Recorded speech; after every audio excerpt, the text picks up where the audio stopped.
Yes, come on, get in there. Welcome to the Top 4 podcast. Are you dumb people? We are here, international break business, but there's no break in the Top 4 podcast. My name is Peter. I'm an Arsenal fan. I'm joined by Oscar, a Chelsea fan. A week without Chelsea is a week of smiles, a week of sun, a week of happiness. It's been great. I've been able to appreciate the color of the sky, the feel of grass in the park. You know, it's been a great weekend, boys. It's been a great weekend. It's been an absolute great weekend indeed. I'm joined by Robinho, a Manchester United fan. I'm happy for you, Oscar, because you know why? Even though the football is off, this week in Manchester United is always on. It never stops, people. It never stops. It never stops. Here we go. 0-0. And I'm joined by David, an Arsenal fan. Hey, bruv, football's done, but hey, man got the NFL, cuz, you get me? Man You done, no? I like things, cuz, you get me? Well, you know about them commanders, though. Oscar, talk to them. How about them commanders, If bro? you ain't got a dub, don't speak to me. Bro, my Chiefs had a stinker, blood. Oh, Stink. I don't do NFL until the Super Bowl. I'm gonna be real with you. I'm gonna be real with you. I'm gonna be real with you. Baraka says big up from the A. The NFL is back. My Falcons didn't disappoint. Big up the Falcons. Love to the A. By the way, did anyone see the New York Giants get absolutely? I was gonna say. No points. No points. Hey. I don't think I've ever seen, like, since in my years of watching the NFL, I don't think I've ever seen a 40-0. Honestly, I don't think I've ever seen. My gosh. That bro, was to not score and lose by 40 is a stinker. All right, well, Pete, we're talking NFL. In the comments, everybody's talking about other stuff that happened this weekend. So I want to get you lot's opinions on this. Lola's saying, "I'll keep it a real sport, rugby, baby." Rugby, baby. None of this padded business. Okay, Robin, none of that. I actually did. You know, I actually did. I watched the first game. I watched France versus New Zealand. Cracking game. Watched England, Argentina. Shaky start, but we got there in the end. I'm in there. Fair enough. In my job. My work, done a little sweepstake. Yeah, same thing at my work. My work is on it. I don't know the rules. I don't know how offside works in rugby because you can't pass back in general. But hey ho, I'm there in it. No, you can't pass forward. No, but that's a forward pass. So if you can't pass, if passing forward is a forward pass, how are you offside? Because you can kick it forward. You can kick forward. You can kick forward, but you can still run from the back. But that's classed as a forward pass, not offside. So I asked people, how do you explain your offside? People couldn't explain it easily. But I'm hearing it. They actually have offside. Is that actually a thing? They do. Apparently, offside is a thing in rugby. Pick up the rugby lot. You know what I mean? The boot cuts are back in fashion. Let's get our baggy jeans on. Let's get our leather boots and go and watch the rugby. Let's do it. Hey, on that though, did anyone see Mbappe? Did anyone see Kylian? He was so lost. He was so lost. When they scored, he didn't know what to do. He just put his hands up. He was like, yeah, sports. That's what he did. Do you know what? Yeah, do you know what? I might give the Rugby World Cup a watch. Namibia's in there. I even like the countries I'm seeing in this thing. I'm like, I didn't even know Tonga, Samoa. I didn't even know these countries did sports like that. Oh, come on, Samoa. Samoa's been in rugby for a hot minute. I like. Look. We see the New Zealand. We see Fiji. Bro, I've never seen Samoa in rugby. What kind of Samoa's kit, Peter? Tell me. They wear blue. We had them at the Emirates. Okay, fairs, man. I didn't know, innit? I didn't know. There's enough. Before I get to the other comments, there was another game that took place this weekend. I didn't know if we were going to touch on it here, but Endo's dropped a comment. He said, "Who watched the Sidemen charity match? What a game! Speed would be more useful to United than Antony." Hey, no, hold on. Did you see that penalty? Did anybody see that penalty? Yeah, his penalty was awful. That was the worst penalty at the West Ham Stadium since Bukayo Saka. Bro, that penalty was shocking, blood. The penalty was awful. I didn't see like the the Sidemen charity match. I didn't watch it this year, but normally there's a lot of memes that come from it. There's a lot of like viral moments. There wasn't really much of that this time. It was just that was quite a few. Obviously, the penalty, the Uno reverse. The Uno reverse card was hilarious. Yeah, big up them, man. Like they raised what, over 2.5 mil for charity. Big up all of them. Yeah, that's crazy. That's crazy. They're in the game, man. They run UK YouTube. Can't toss them. To sell out West Ham, 60k is mad. Yeah, to be fair, to do 60k, you know what I'm saying? And it's, I don't like the term YouTubers, but like content creators doing their thing, selling out the stadium. But I think how much was the ticket? I don't know if the tickets were high or not, but still the money they raised. 10, 20 quid, something like that. I was actually in East, yeah. And goodness me, the trains were just packed. Like I said, they were rammed. Just hella kids. And also, people were wearing the side football shirt. I didn't know they like the shirt they wear on the bro. You think it was like a team that was playing. Like these guys do the thing. Like big up them, man. Apparently they sold out in 5 minutes. That's what I'm hearing. 60,000 people. Yeah. Rodden. People there to watch James Ward-Prowse on a weekend. It's crazy. Hey. It's just mad. It's all mad. A few more comments on that. Endo says guys are calling Manny and Toby tryhards because Speed and Vic are crap and can't score for themselves. Listen, a man had a penalty. I watched the game. Speed had bad chances. You know when there's open goals, left, right, and center, and it's just like, come on. They're literally throwing the ball at you. Dude, they want you to score. They wanted him to score, though. They wanted him to score. It would have been a moment, you know what I mean? Like it was, like I think last year he scored and it was offside. That's hilarious. Yeah. And they had like Kai Sonat and all them, man. Let me see what other comments. Yeah, I have a question for you. Yo. Wait, we got more comments. Robin. Is it going to interrupt? It is related. It is related to the Sidemen charity match. I was going to ask, because they said they wanted to do it next year, and obviously KSI's got a box at the Emirates. So you say, is there a little sneaky thing? I was going to ask you. Is that possible? They did it at the Emirates next year. I don't know who's in charge of all that. That's all commercial business. It depends on the fixture list, ain't it, or whatever. No, they always do it on the international break. That's why. Yeah, listen, bro. I don't see why not. You know what I'm saying? As you said, he's got a box there. Prime sponsor Arsenal. Do you know what I'm saying? Or Arsenal. I don't know whatever term the way around it is. Yeah, how they got it at West Ham, I don't know. I guess they're just willing because one of the guys is a massive West Ham fan, and he scored the first goal. So obviously he lost everything. No doubt. Yeah, no doubt. No doubt there'll be applications and stuff. No doubt they'll be knocking on that door. But it's obviously because to do with the pitch, innit? Like you don't want them to be. Yeah, I mean there'll be all sorts of that kind of stuff. Do you know what I'm saying? So that has to be discussed. I'm shocked. They played a football match on West Ham Stadium middle of the season. They did trophy lifted everything, fireworks, all that. Full shebang. Yeah, but it'll be interesting to know. It'll be interesting to know how.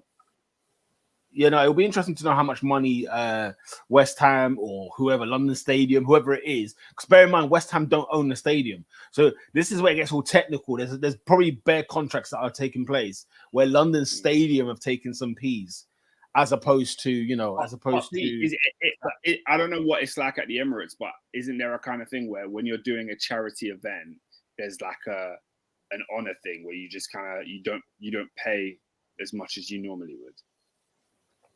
I don't know, because we've had, it's like I said, it's very commercial. For example, at the Emirates, we've had Legends games or we've had international friendlies, for example, right? Not to do with Arsenal as such, but it's got to make sense. So it's got to be, because at the end of the day, West Ham or whoever, London Stadium, will be spending money to run the event. And so if they don't break even on that event, then it's a whole different ballgame. So football's got a bit more, there's a lot more business and commercial side that we don't pay attention to normally. I'm sure things like Soccer Aid and whatever else, them things kind of put the club in probably a bit more not debts, that's not the word, but they don't make the money back that they would on a normal match day, because football clubs on a Premier League game make 2 to 4 million revenue per game. So you're not making 2 to 4 million revenue at the London Stadium, especially if they've raised 2 million already for charity. So there's money missing somewhere.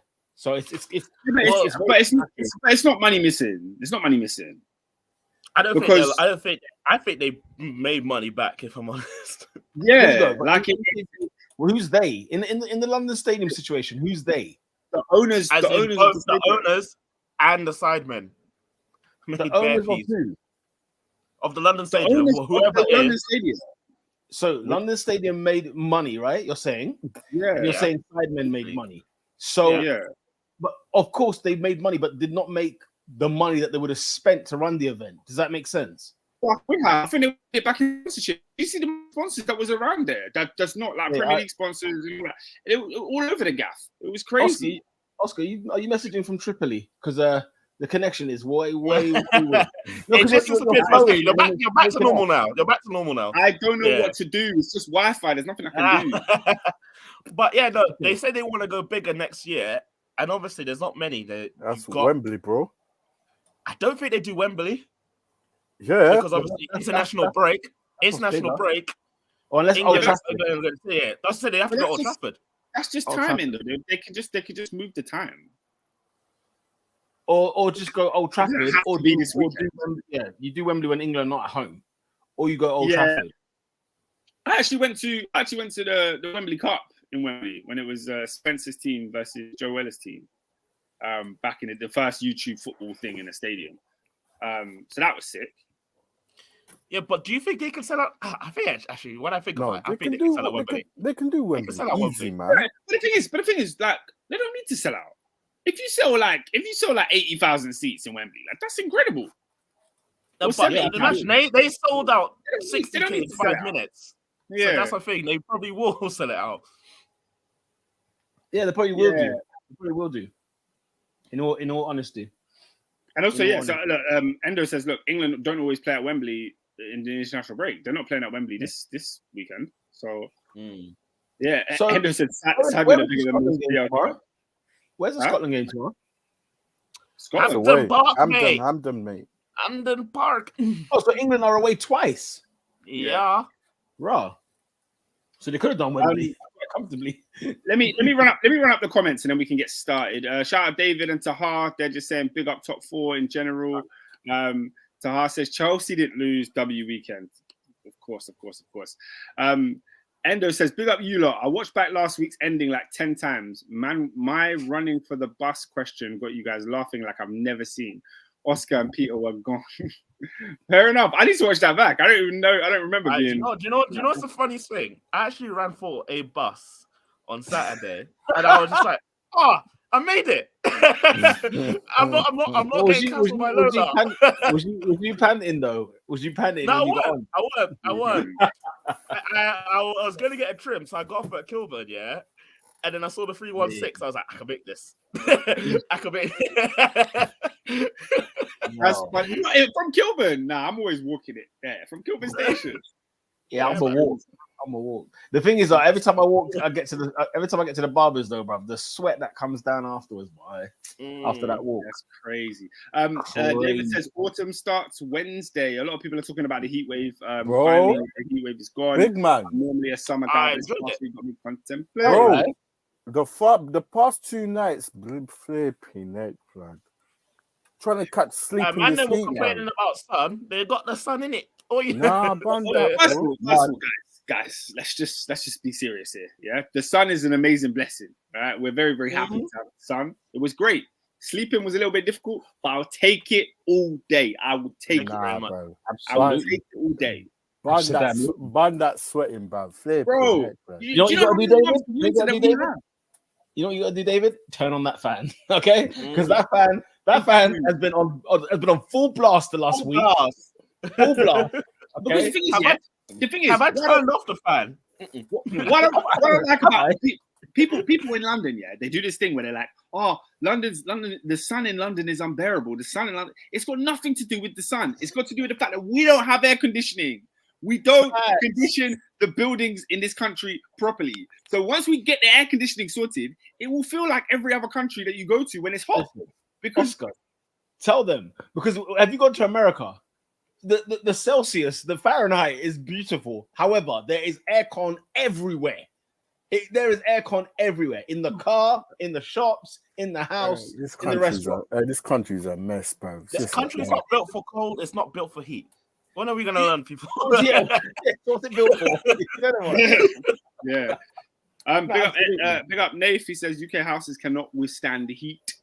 Endo's talking about the fan just blows hot air. Lola's saying run me spring or autumn. Look, spring or autumn will come. You guys are lying. No, Oscar, wait there. They're liars. Right. Autumn and spring doesn't exist in this country. And nobody's ready to say winter. that. It's just winter. That's all we get. Winter or summer, exactly. They're not ready for that conversation. It's never spring. It's never autumn. When is it? When are you leaving your house with a light hoodie? It's never happening. It's a jacket or a t-shirt. That's all you get. You know what I'm saying? Like you watch now, yeah? September. We're gonna get to October. The clocks will go forward. It'll be dark at 5. You will not call it autumn. Guys, you're not calling autumn. No, guys. You're leaving the office. It's dark. How can you want that?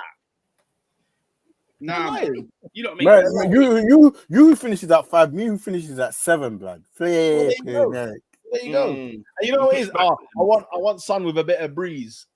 Okay. Go to Italy. Okay. You know what I'm saying?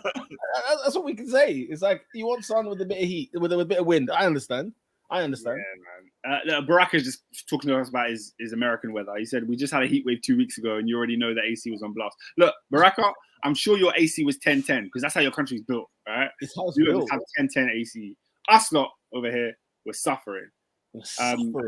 C1 said May times. May. These times I've seen it rain in May. Don't try that, blood. You don't remember the July that we suffered with. July was disgraceful. This was the worst summer.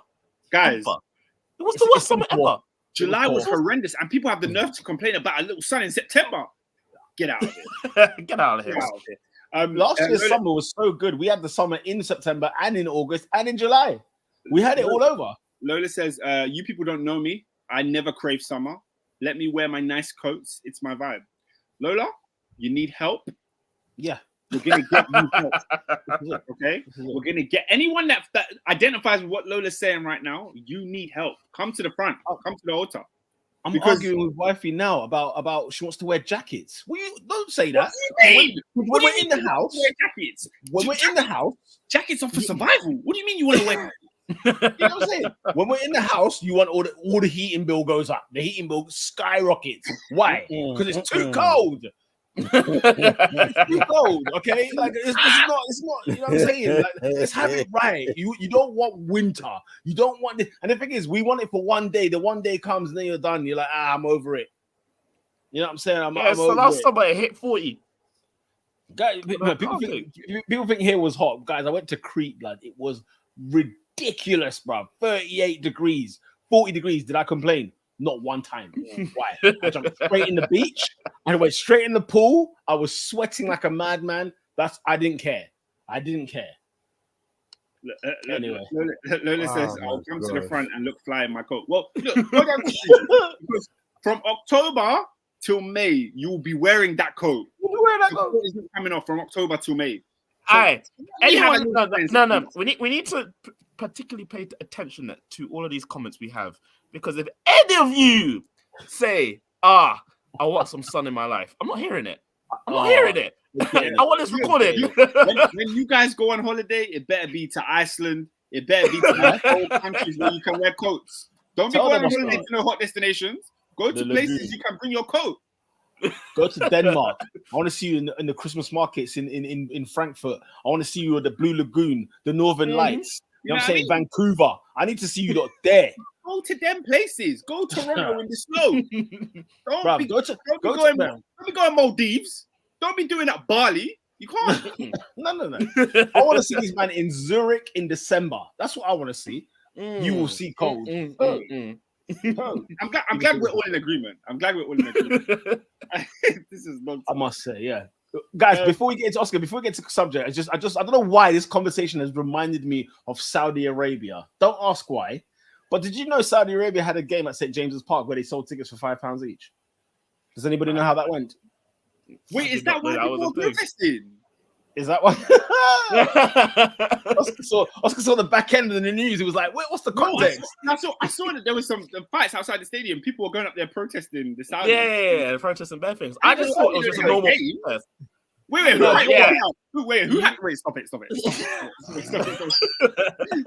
Who had a game? Who had a game? It was Saudi Arabia versus. I can't remember. I'm gonna Google the international friendly. They had a game, 2 games at St. James's Park. There was 2. No, I'm not lying. I'm not lying. Wait, who? Okay, so they got South Korea. Oh my God, they got South Korea tomorrow. I mean, it's not North Korea, but you get my point. No.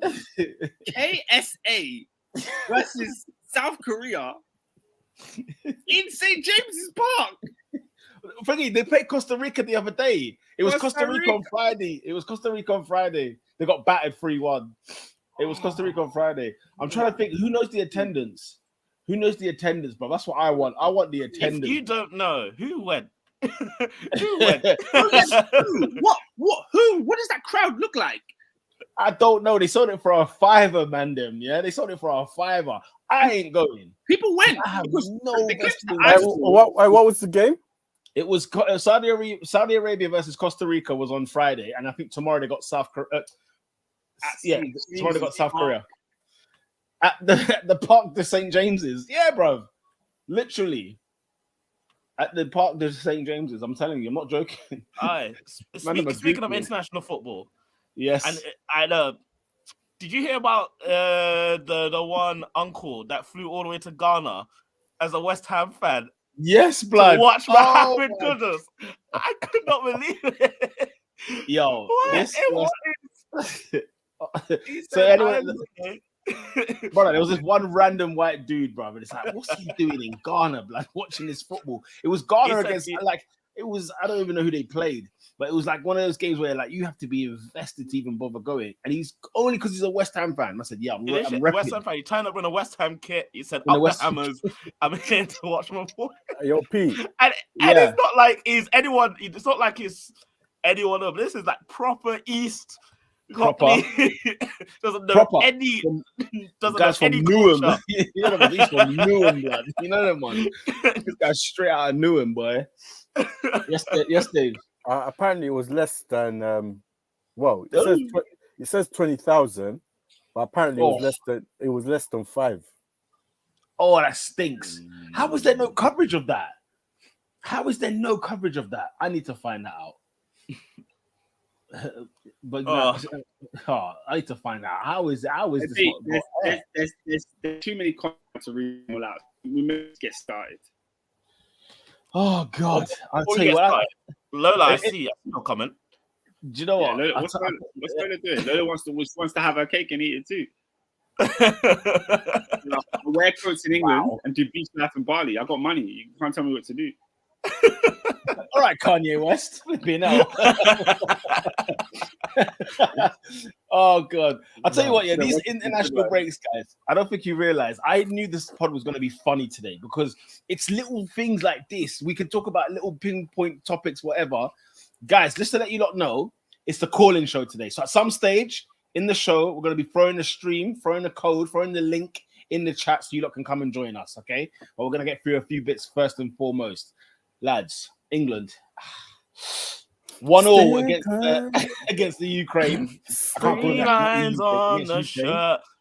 Yeah, I mean, none of us watched the game. Let's be very clear. None of us watched the game. I just saw Zinchenko's goal because obviously Arsenal won that after seeing Zinchenko's goal. Did he cry when he scored?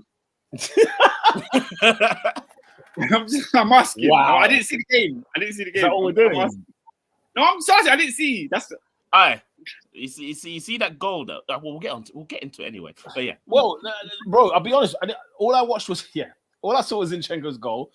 What is the situation? I mean, look, the England story is boring, isn't it? It's the same conversation we're having every time we talk about England, whether it's creativity, whether it's Southgate, whether it's, you know what I'm saying? It's not fluid. It's not really going on. But yeah, it's guys, how can we be the favourites or one of the favourites going into the Euros next year? Because when you look at this England side, it looks shoddy.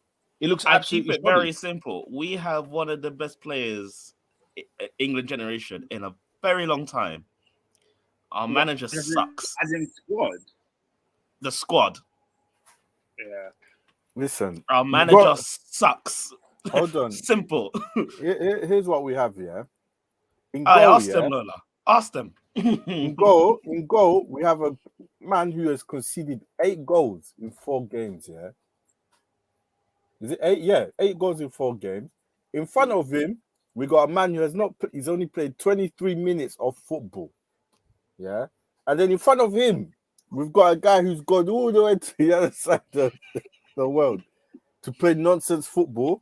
He's still in the squad, and then we have another one that's getting picked who also has not touched pitch, but he's still selected in the squad, bro. It's a joke, blood. Why is Jude Bellingham on the wing?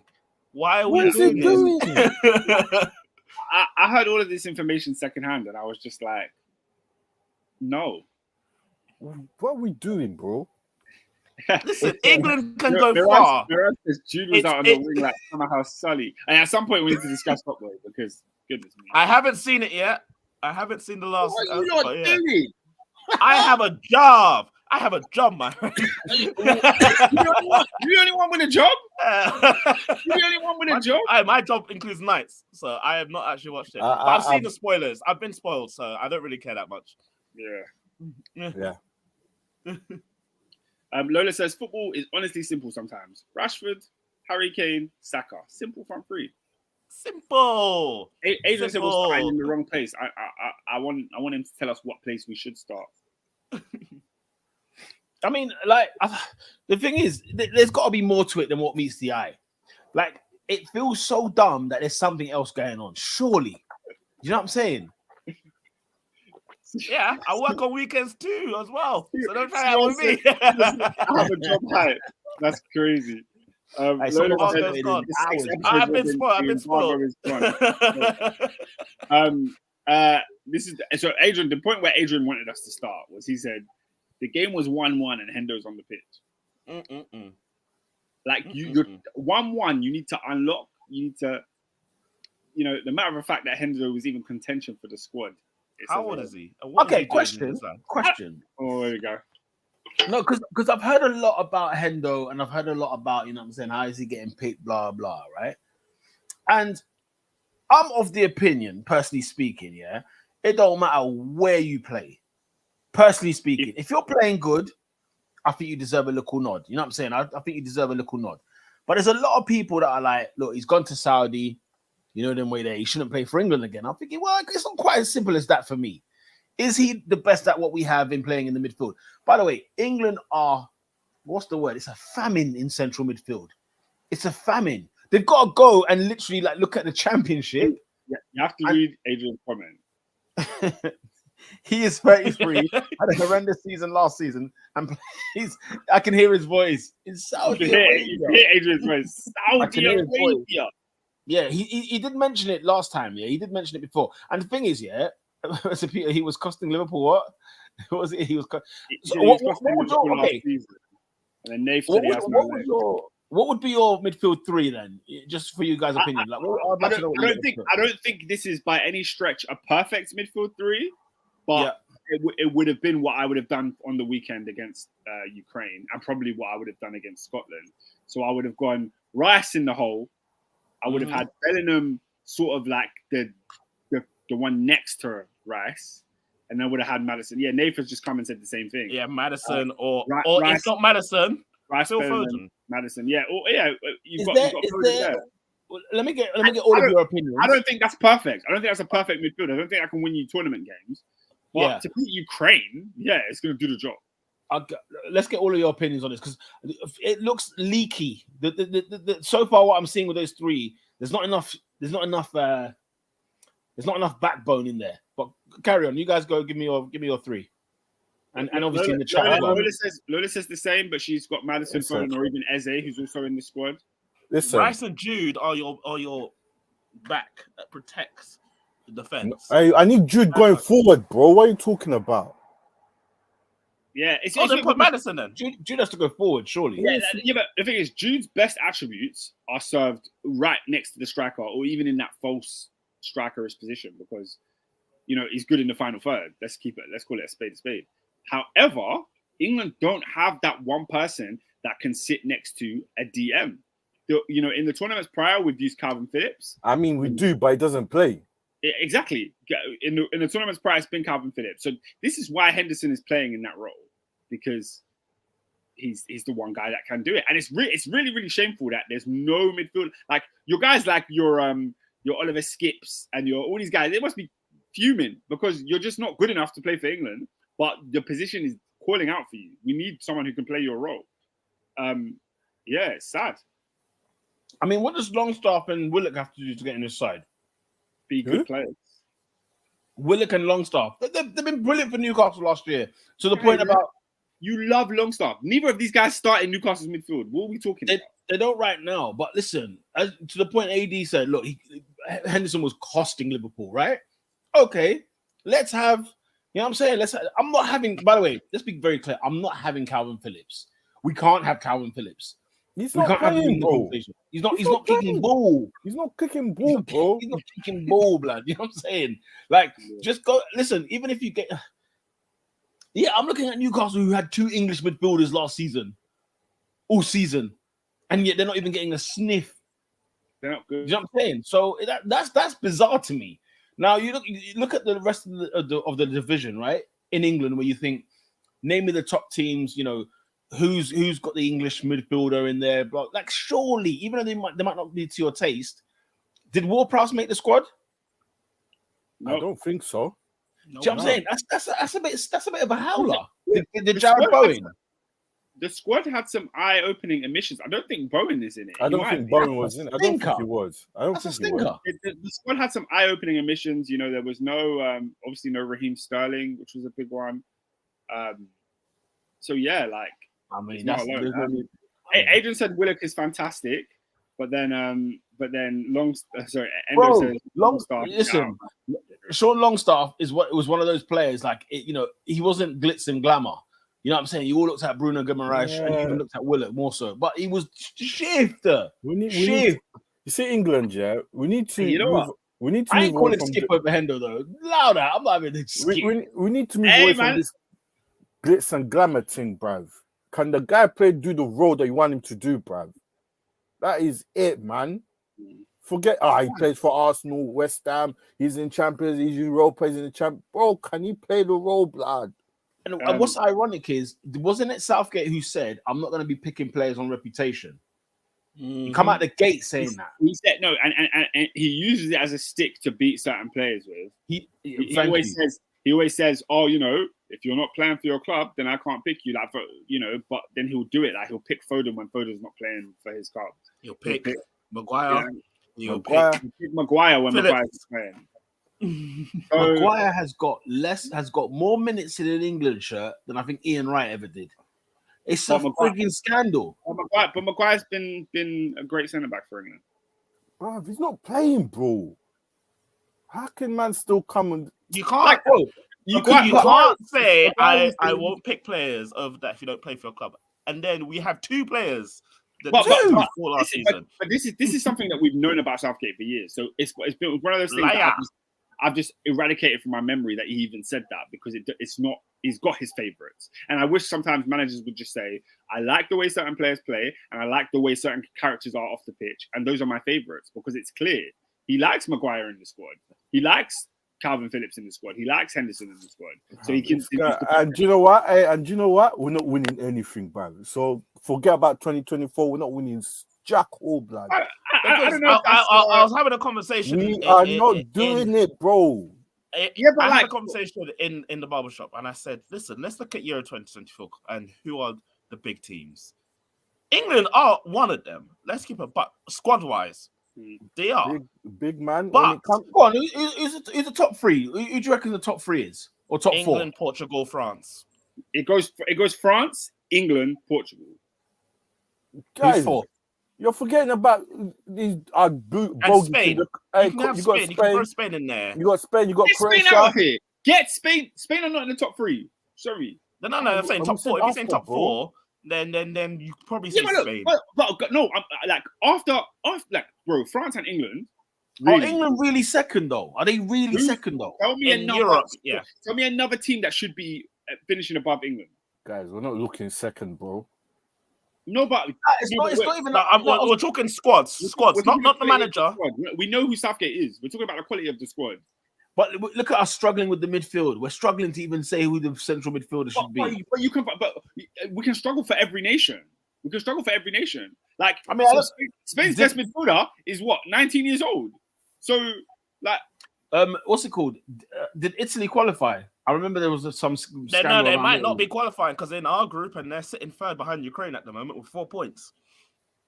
Yeah, they might not even qualify. If Italy don't make it, that's a scandal. I mean, and obviously, what's my man? Mancini went to friggin' Saudi Arabia. Yeah, just drop them. I think honestly, if you're looking at that Euros, you have to hope France have another malfunction because every 2 years France they just decide they're going to go out in the group stage. They just decide to be idiots. Yeah, they have a revolution in their own squad. So let's hope another French revolution comes. If you take France out of the equation, England should be favourites for the European Championships. There's not another European team that England should be fearful of. Like the teams that could knock them out is potentially a Portugal, potentially a Spain, Italy, but we don't even know if they'll be in it, and then a Germany could give them a bogey sign. You know what I mean? Other than that, every team. But the thing is, though, you have to include the fact that the manager exists. Because the reason why you might say certain things about certain nations is because the manager is that influential, or because that you're looking at squads, and I understand it's all squad game and everything else, but Southgate is actually that detrimental to an England side that England being number 2 ends up being number 4 quite quickly. You know what's crazy? He's had a semi-final, a final, and then a quarters, which nobody was convinced with.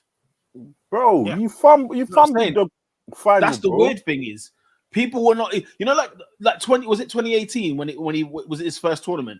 Everybody was in the sun. We were living it large. We were like, oh my god, we finally come back, kind of thing. The summer of 2018. 2018 was the most when the sun was shining and people were complaining about the sun shining. The summer of 2018 was. But the reason why is because you know why? It's because we've witnessed, what was it, 2016 or 2014? The howler that was going up. To Iceland. Keep going, Robin. 2010, 2012.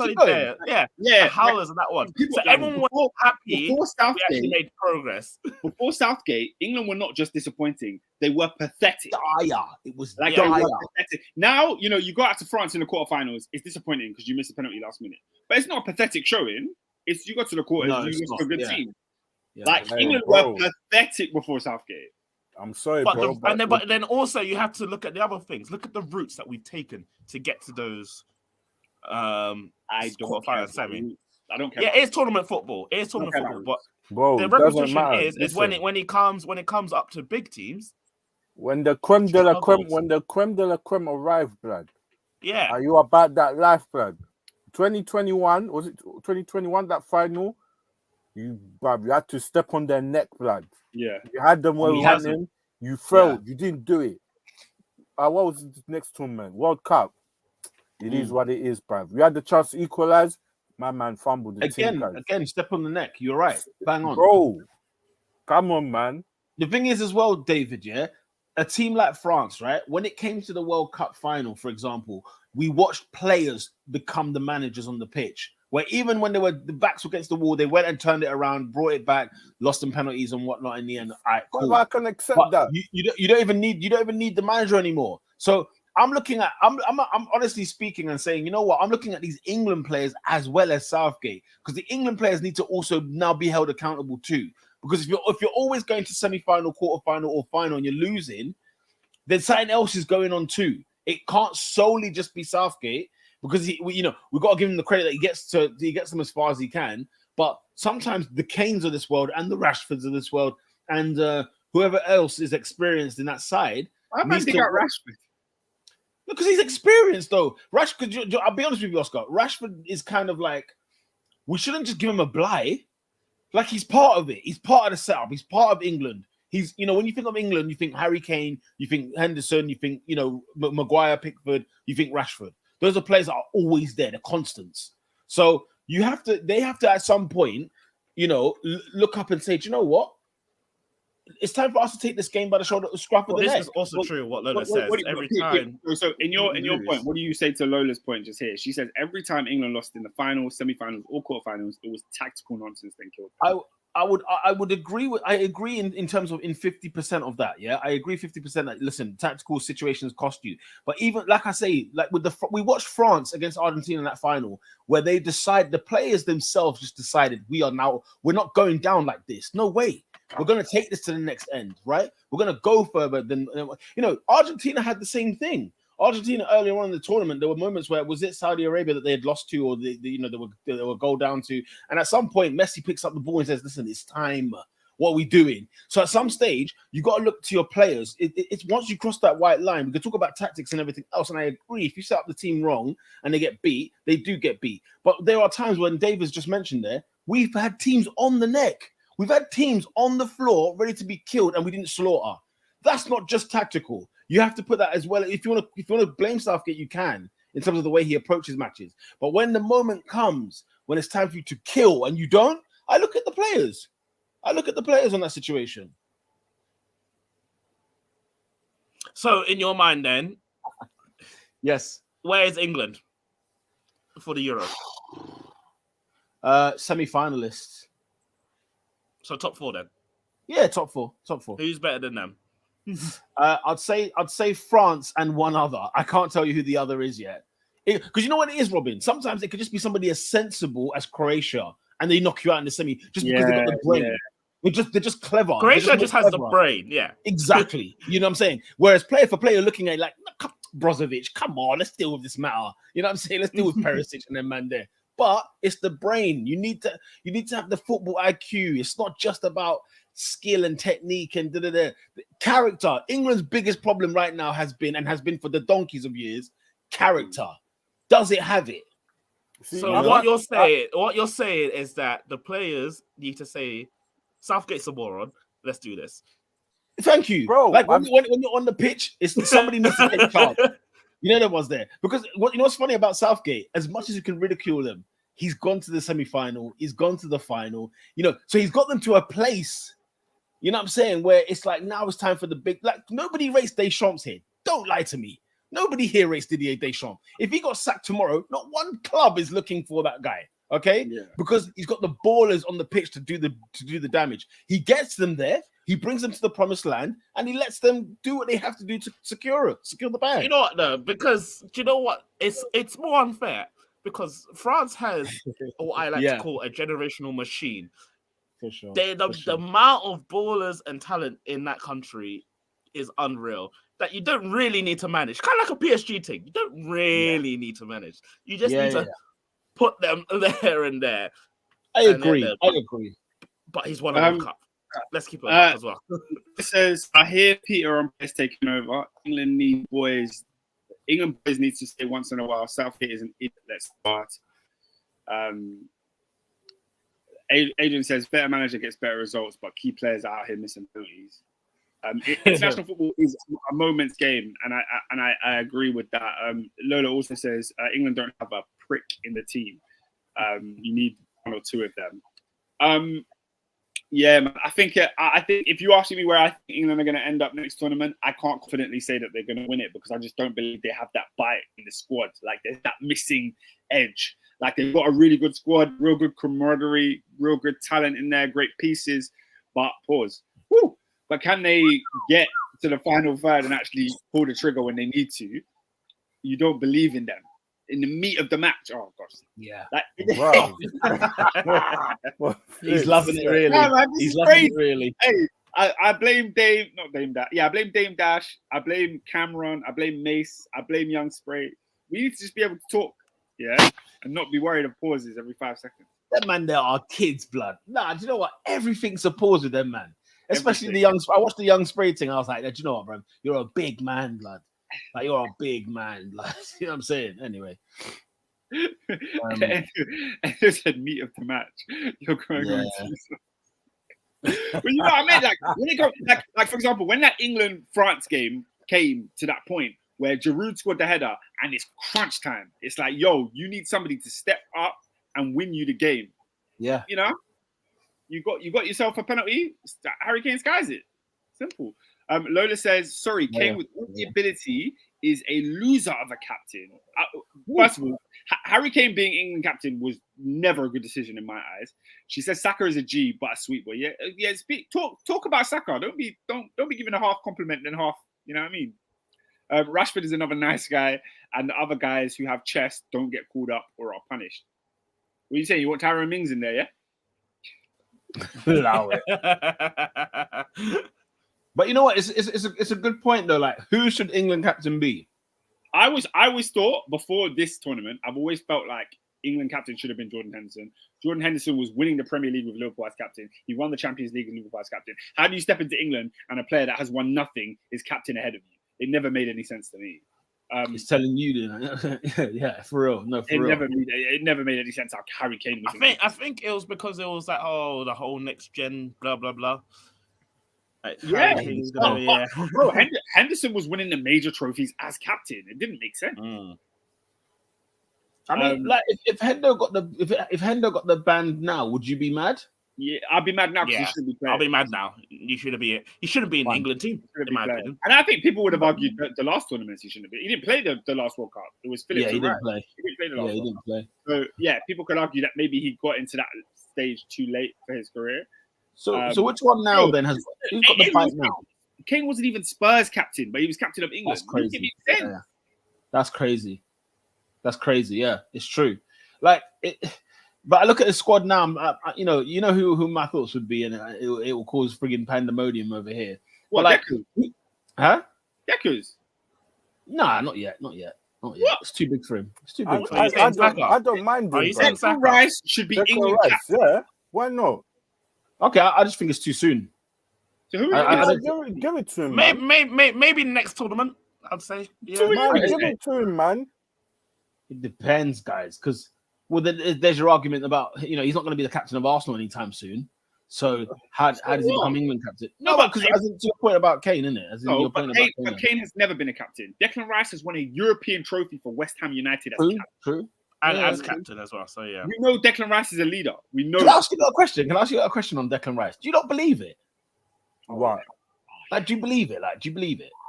Believe what? Like, believe in him. Like, hold on. Like, I don't believe it fully. I don't believe it fully. Believe what? Not yet. Believe what? I'm not gonna lie. I'm still stuttering. Still. Believe what? No, you got to classify myself. Do you think he is him? Do you think he is him? Like, he's not him. 100% he's him. 100% Declan Rice is him. 100%. I'm not there. I'm not there. When I look at it, like, because obviously he's at West Ham, boom, yeah. He took over Mark Noble.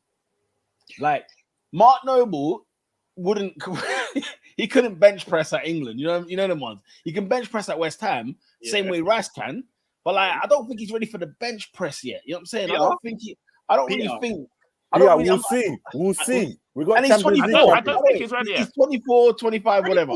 Guys, Declan Rice is the truth. Like if your question was, can Declan Rice play football? Then that's a different conversation. Man, guys, listen. Can he play football? Whoa. He's coming up a level now. He's been in DB West Ham. Yeah, he's done. He's got the Europa. What is it? Europa Conference. Cool. You skipped Europa League. Now you're coming to Champions. Bro, this is the big dog.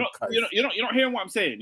I hear what you're saying. You're not. He has to prove it, blood. I'm not talking about Declan Rice being the world-class midfielder because he's not there yet. You asked me, is he him to be England captain? Yes, he is. Like the same way, Henderson was a great captain for Liverpool, but he weren't the greatest player. They had far better players. They had far more world-class players in the squad, but Hendo was your captain. In that regard, I think Declan Rice should be the captain of England. He's already the captain of Arsenal. I don't care who you put the armband on. You see him talking and giving directions. He's already the captain of Arsenal. I mean, you know what I'm saying? No, that's it. Look, it's not Rice talking. Yeah, Pete, they're saying that Rice is an actor. You don't believe what you're seeing in front of you. You're saying that he's giving you something. You're seeing. I just haven't seen. I don't know what it is, bro. I don't believe it. Do you catch my drift? Like if he, okay, All or Nothing documentary Tottenham Hotspur. Do you remember when Kane was geeing up his players in the dressing room? Yeah. No one believed it, did they? Wait, are you telling me if Rice was giving you a motivational pep talk, you wouldn't believe it? Declan. If I was at West Ham, yes. You know that was there. Because it's hard. Yeah, I hear that. It's what I'm saying. Yeah. He lives and breathes the East End, right? But he's already kissing badge. He's tapping badge at Arsenal. I'm thinking, yo, he's singing North London forever. I'm standing there like, you know what? I like a guy to embrace. I want a guy to embrace. But no, do not. I think I know what Peter's trying to say. You need to lead me. You need to lead me to the promised land. Then I believe you. The captain of your club has to be a passion merchant. They have to. No. They have to be a passion merchant. I don't give a damn. They have to. You cannot be passionate. You cannot be passionate, and you're not leading me to the big things, guys. I don't give a damn. Declan Rice is leading you to the promised land. What more you do you need need? to show me. I'm not saying guys, you can't do it. I'm not saying you can't do it. I've not said that. No. Because I'm He going to done get it for mad. West Ham. Because No. West Ham United have European glory. He's West Ham done United- it for no, but Oscar, like, He's that done it West for Ham, Arsenal. Don't get me mad. Oscar, that European thing. I can't. It's That's West Dave, Ham's glory. That's West Dave, Ham's glory. Oscar knows full well it's Intertoto business. He knows it. I don't care. They was in He the final knows it. last year. They was in the final last year. Look at Oscar, you. Oscar, I'll tell you now, if McGinn wins friggin' Villa the Conference League, I'm not hearing you talk about McGinn in that same vein. McGinn's not Declan Rice. But McGinn's got more, there's more bite about him. I believe him more. Man's trying to tell me to claim West I'd Ham's rather- glory, you know. He's done I'd that for rather West be in a Ham. fight. That's I'd rather West be in a Ham. fight against. That's West Bro, Ham's but thing, he guys. just look, what are we He talking about? needs Oh, to of course do I have to he talk- needs to do it for my club. I have to talk about West Ham's glory. It's the 11th of September. He signed for your club in August, mate. Like, what do you want me to Yeah. say? He just He got needs here. to do it for my club. Then I can buy into your sauce, Well, bro. guess what? Your last football game, he won you the game, mate. He won you the bloody All game. right. Was there trophy? That was 3 points. That was 3 points. I need to see that. And then we can start talking. 3 points, Shana. This guy moves, bro. You know what? Yeah, I think you know what's funny. I'm not asking man to celebrate a next team's glory. I'm just saying, like you got a player like Jordan Henderson, who we all saw was nowhere near Liverpool's best player. They had far better players than him. He was the one man that you needed to lead that club to glory. And when I look at Declan Rice, I see a leader. I don't see the best footballer. I don't see someone who's gonna collect the ball from the centre backs and play the right passes. He's not that guy. He's not amazing at football, but he is a leader. And he's a leader. Let him lead What I'll us. say is this. Yeah. Let him What I'll lead say is us. this. I'll say this. I think he's a leader in training. I don't believe it yet. You know what I'm saying? And I feel like I just don't believe it yet. You know what I'm saying? I don't believe McGinn at all. Right there is a crack on the best drink in the UK. Iron Brew is for nutcases, man. Iron Brew is the best drink in the UK. Blood. If you ask me what flavor Iron Brew is, I can't tell you. It's just Copper. That's what it is. What is the flavor? It's copper and lead, blood. You know what I'm saying? Like you see that I went to the shop. Yeah, I see an Iron Brew next to a Tizer, next to a Vinto, and I said, "Yo, blood, where am I?" When those three are in Connect, nah. I need to get the hell out of this shop. When they start selling pizza Cheetos and stuff, nah, allow it. Adrian says that Rice cost 105 mil, struts about like he owns the Emirates. 24 But years. I don't believe it though. That's what I'm saying. He has cojones. Yeah, That's the thing. Like he's right. He struts. He walks. I'm just looking at him like I don't believe you. You know, like he could have a gap, right, and then pull it out and be like, yeah, you know what I'm saying, on an equalizer free thing, and I wouldn't believe it. I'd be like, shoot me I'm on my way there. If that makes sense. I'm on my way there. You know, I late. And the thing is as well, what I do find sus a little bit. Yeah, obviously Chelsea boyhood club, loves Chelsea. At West Ham, wanted that Chelsea move, got the Arsenal move. It's a bit like I don't know. I think that's what it is. I think to me, Declan is so connected elsewhere. It's like having, a player who. Like you have to say, guys, this guy was the fabric of West Ham. He was all of it. You know what I'm saying? He was Danny Dyer. He was all of that. And he's come to Arsenal. You know what I'm saying? I'm supposed to just think he's Paul Merson. I don't know, blood. I don't believe it yet. Loves the Chelsea. I don't know if you know. Yeah, he does support Chelsea. I know that. But look what he did for Arsenal. He won like 3 league titles and the European Cup. So yeah. Anyway. Anyway. No. It's just listen. When he, I don't believe that. Like I said with the Kane thing, like when he's like, "Come on, boys, let's go, let's do this." I'm a bit like, yeah. But then again, I don't believe many. So, and I grew up on Vieira. You know what I'm saying? That's my diet. Adams and Vieira. You know what I'm saying? So, it is what it is. It is what it is. Right. Oh, yeah. That's right. Okay. Let's move on from England. Rice or Adams? What do you mean? What? You said I grew up on Vieira and Adams. I tell you one thing: Declan Rice, teetotal, mate. Never touched a beer in his life. Excuse me. First of all, are you asking the question? Oh, no, I can't believe this. Yeah, he's reeled me in. I've bit the bait. Listen, Tony Adams, Oscar, is the only player in football to win Premier League title, to win league titles in 3 different decades. Know your role as captain. Know your role. Shut your damn mouth. How dare you ever speak on Tony Adams like that? Ever. How many titles was that? He won 3. He won 3 in 3 different decades. In fact, I think he's got 4 in 3 different decades. Yeah. Fair enough, man. Big up him. Did he win a European trophy for West Ham? Oscar, he was the captain of Arsenal and he won a league title in the 80s. He was the captain of Arsenal and won a league title in the 80s and in the 90s and in the 2000s. Listen, how don't ever bring Adams gone. 89 and 2002. Is that what it did? Wait there. Criminal. Wait there. 89 and 2002, but we're doing 3 decades. All right, fairs, man. Fairs. He won it in the 90s, bruv. He won it in 91 and 98.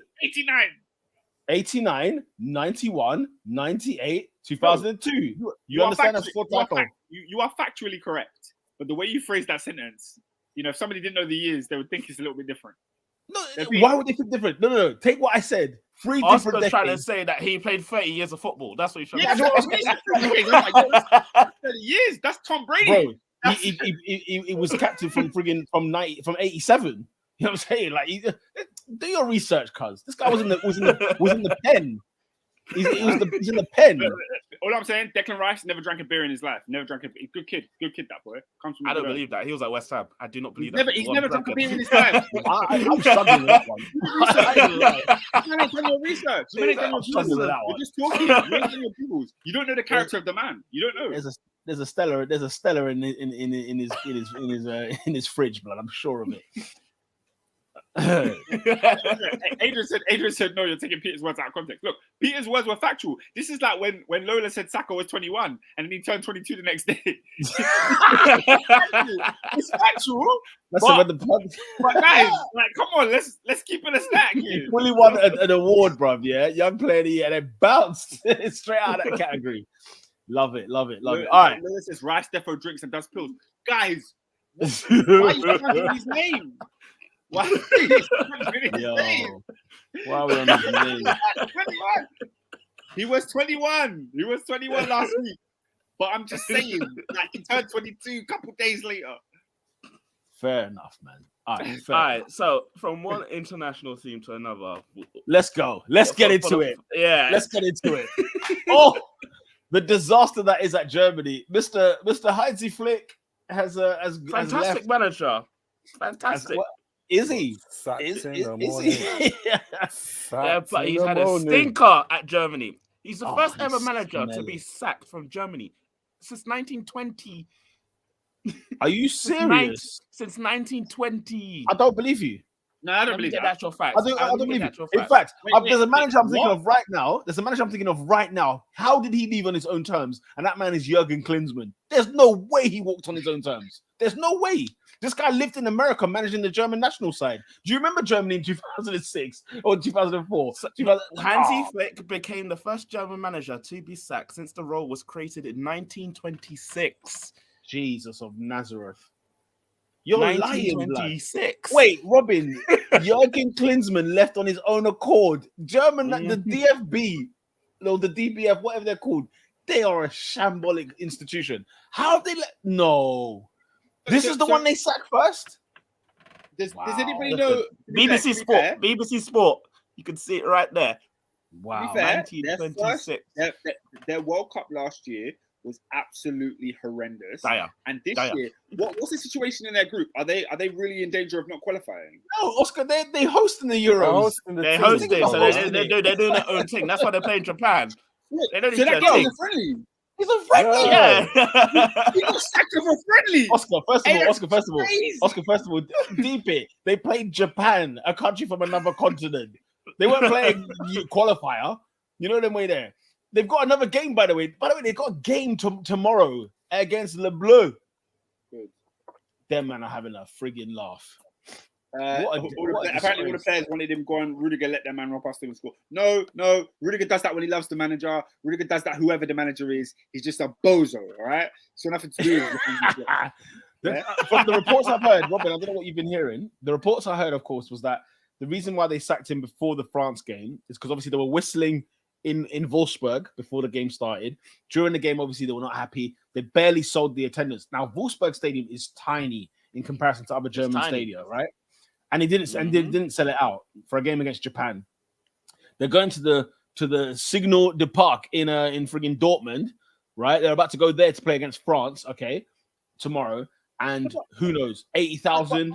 It could be hell on earth. Let's be honest. You can see why Germany are not selling out games. Their team is really, really lackluster. What was worse? Kai Havertz. The thing is, they have players, but they rely on Kai Havertz. No, but all of their players are nearly men.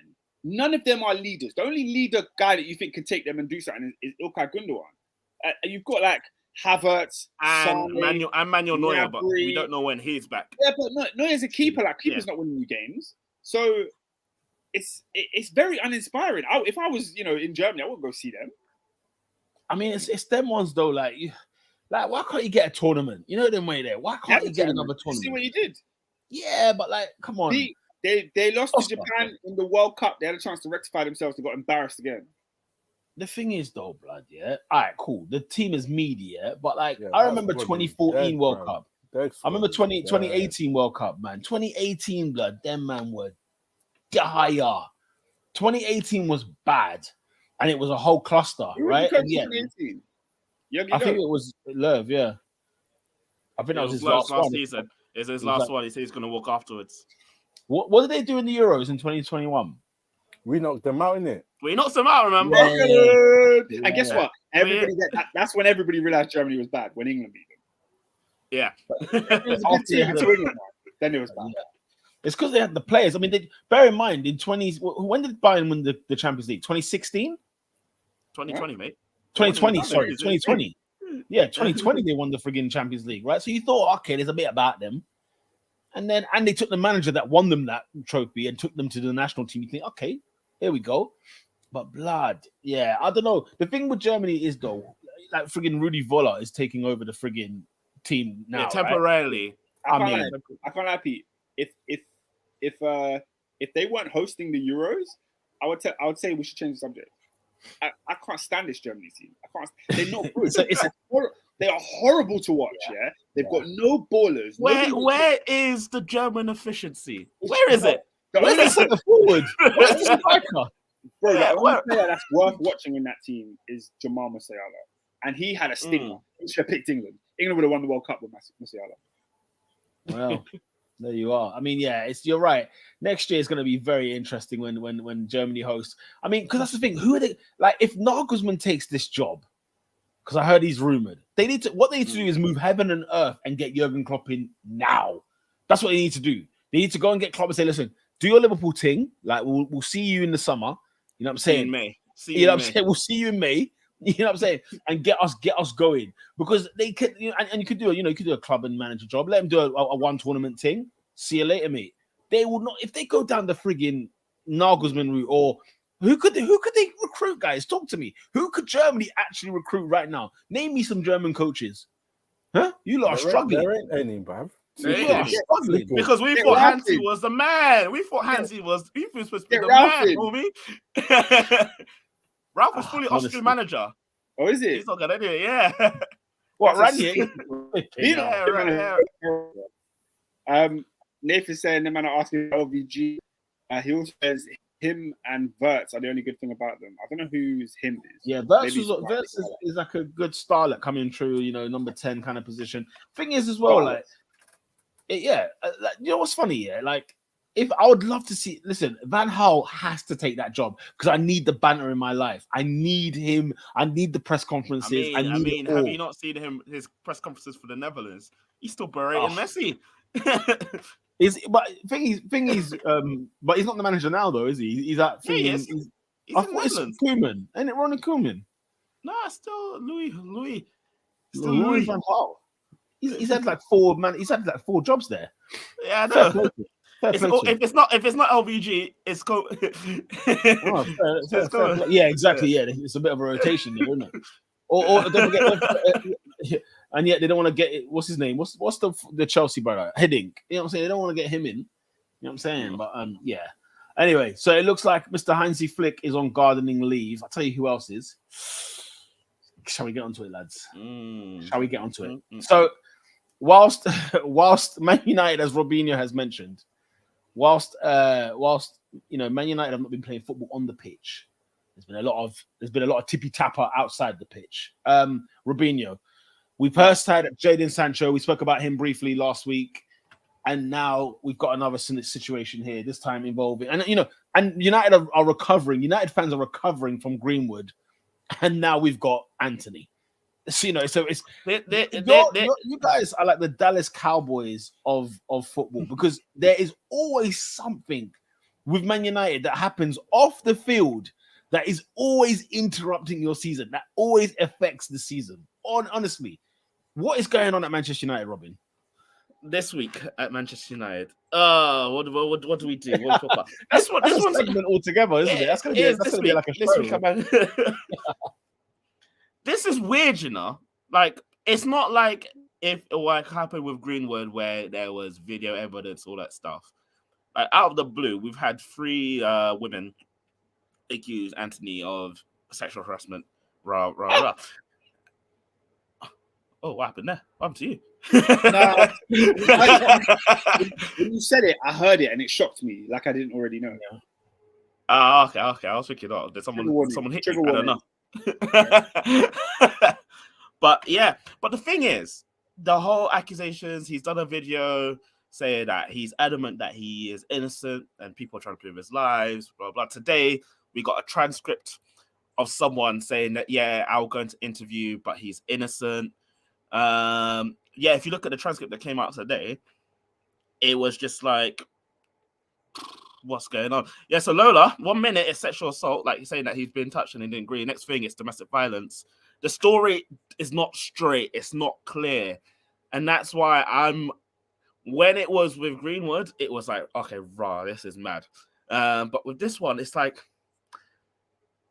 the story changes every day and there's something new. So I don't know where to think on it, and I'm just gonna sit back. And if he's done something, then boy. But if he hasn't, and I'm slightly leaning towards that he hasn't because the story is not keeping consistency, then we just got to see. But do you think the fact that Manchester United have put him on gardening leave, do you agree with that decision? I think United did it is because Brazil did it. Oh yeah, because Brazil did it first, didn't it? Yeah. And then that's what made United probably think, this is actually kind of serious. Like, okay, we need to sort this out. Because I think if they didn't do it, then all that stuff. So, again, I don't know. The story is not as clear. If he's done it, then the same thing should happen. But I'm not going to jump on that bandwagon just yet. I need to see like actual evidence. I need to see something because there's a lot of people that nowadays that are faking pictures and stuff like that. And I'm not saying that they are. I'm really not. We just got to be careful because it is a career ender, as we've seen already with one person. We don't want it just to become common and then people are using it. So, yeah. It's mad. It is mad. It's mad.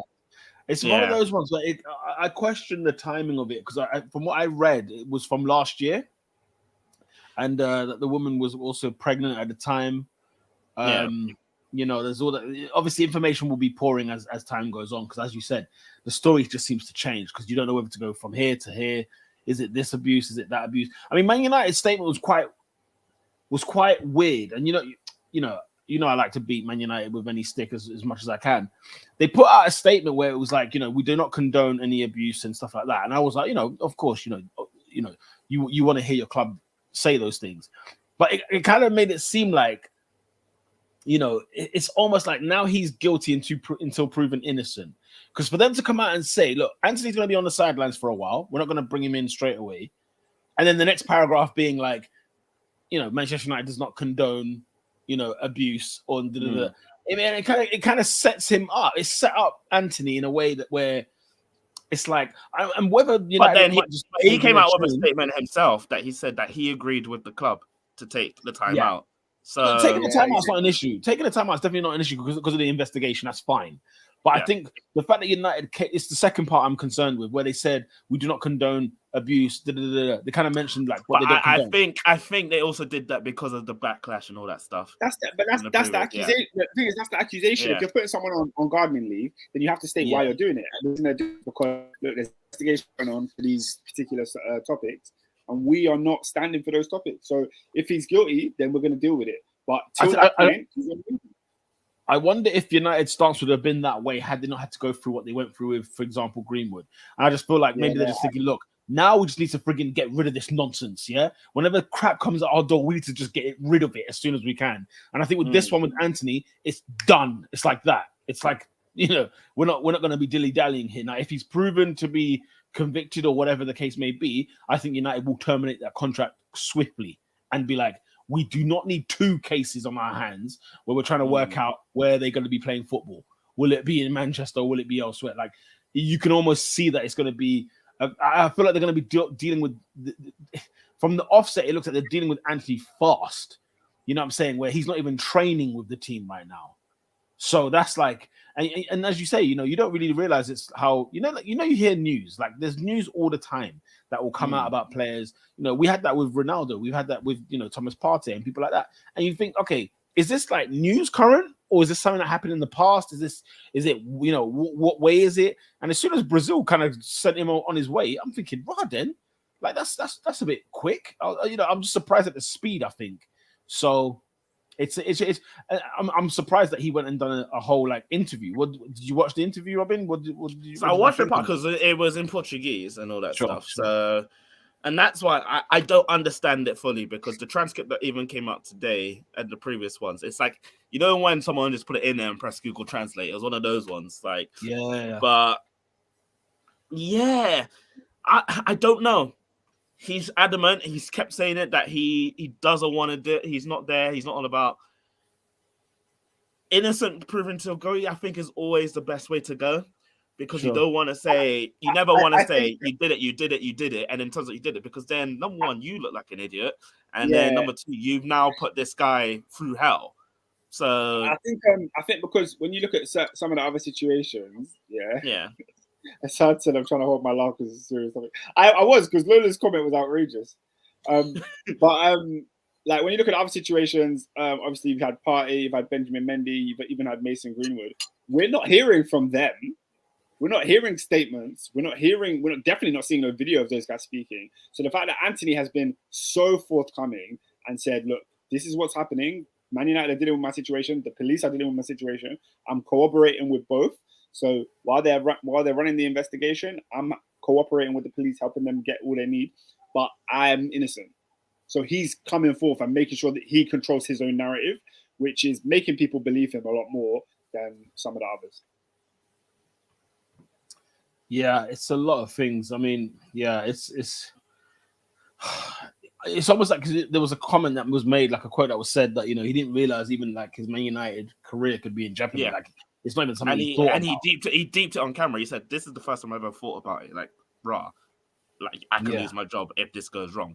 So and obviously, I'm guessing it happened when he was a United player. I think it was last year, wasn't it? Yeah. So it's a lot of things though, because obviously you do hear like a lot of stories of that's come out since then.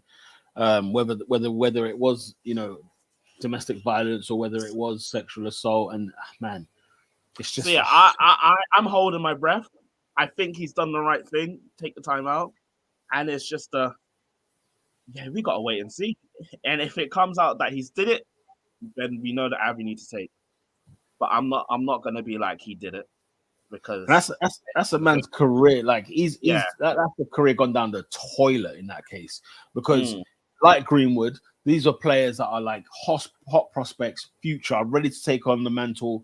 You know, when the seniors leave for club and country, and like do you remember when Antony was at Ajax and how people spoke about him? You know what I'm saying? It was like you never thought like you'd be in this situation. Now it's just like it's far too common the amount of football players that are mentioned in this. You can only just. It's almost like I don't know what I want to hope in this situation. Like the ones. It's like I hope the girl was lying. Do you understand what I mean? You want no. At the end of the situation, you want to hope the person is lying because do you know what I'm saying? Like, that's what I hope for. If he did it, guess what? People have been abused. People have had violence. Yeah. Facts. You'd rather that the girl is lying. Yeah. Always. What I'm saying is, I wish nothing has happened. You understand? I wish the girl hasn't been abused, and I wish this was a lie. Antony comes off innocent, and we crack on. You know that one's there, but it's scary because who's been convicted of all these things lately? No one's being convicted, which is scary because it's like, okay, do we know the truth? Hey, Or, one thing I've learned, when I did jury service, I did jury service like 2 years ago. Guys, somebody can be guilty. The whole jury knows this person is guilty. But if you do not have the evidence to convict them of the crime, they are walking away scot-free. That's what I learned, innit? That's what I learned. So from then I was just like, look, any verdicts from a court of law, I'm not trusting it. If they say you're guilty, that doesn't necessarily mean you're guilty to me. If they say you're innocent, it doesn't necessarily mean you're innocent to me. It is people's opinions. So do you think are you one of those then? It's like there's no smoke without fire. You think something did take place. It's just what was it that took place? I'm not saying any of that. To be honest, this Antony situation, I don't know anything about it. I haven't read the woman's story. I don't know what happened. I haven't heard Antony's side of things. I've only seen what Fabrizio Romano tweets, which is interesting that he's covering it. No, I don't know anything. So to ask me about this case, I'm very dense on it. I'll be real. I hear that. But now, Peter, we have no right wingers.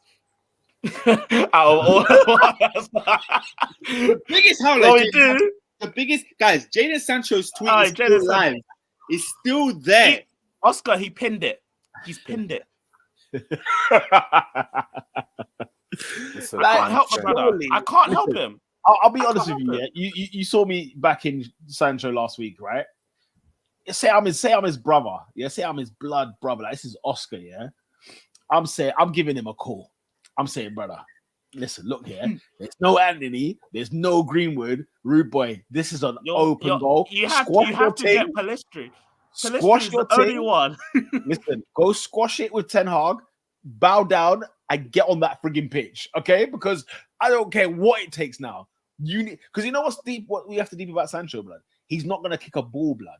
He's not kicking a ball until January, and if they can get shot, he's not kicking a ball unless he's in training and he's putting in work.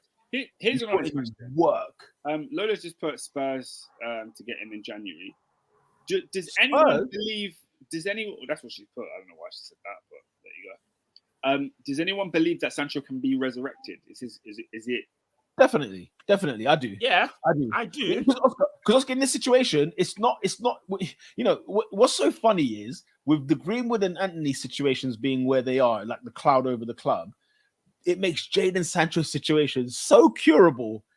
It's beyond belief. Yeah. Where we forget about this situation, where his reputation is not stained. If you've been called like lazy for a hot minute, right, and then you get in and you start putting in work, then you're like, then you'll be fine. You'll be playing football again. You know the one. So it's.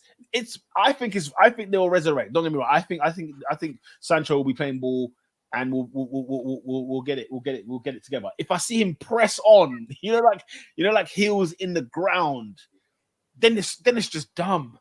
You're at Man United where there's nobody in your positions. Go and play. Earlier in the week, I put in the group chat, Manchester United are a mess. And when Adrian asked me to elaborate, I didn't know where to go. I didn't know where to begin. It was There's so much. such a mess from top to bottom. It's outrageous. No, yeah, I need my Facundo Pellistri, or as we like to call him, Pele. We are ready. The Pele hive. Let's go. What about Garnacho?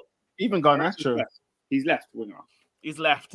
But listen. If there's one thing I've learned, guys, if you want to play football, you play anywhere. You know what you'll play anywhere. I hear that. Saka was a left wing back. Saka's debut for Arsenal was at left wing back. He's the best right back in the league for Arsenal. Do you know what I'm saying? Robin, when's Mount back? So he's trying to get back in time for Munich. I don't think he will be. I don't think he will be.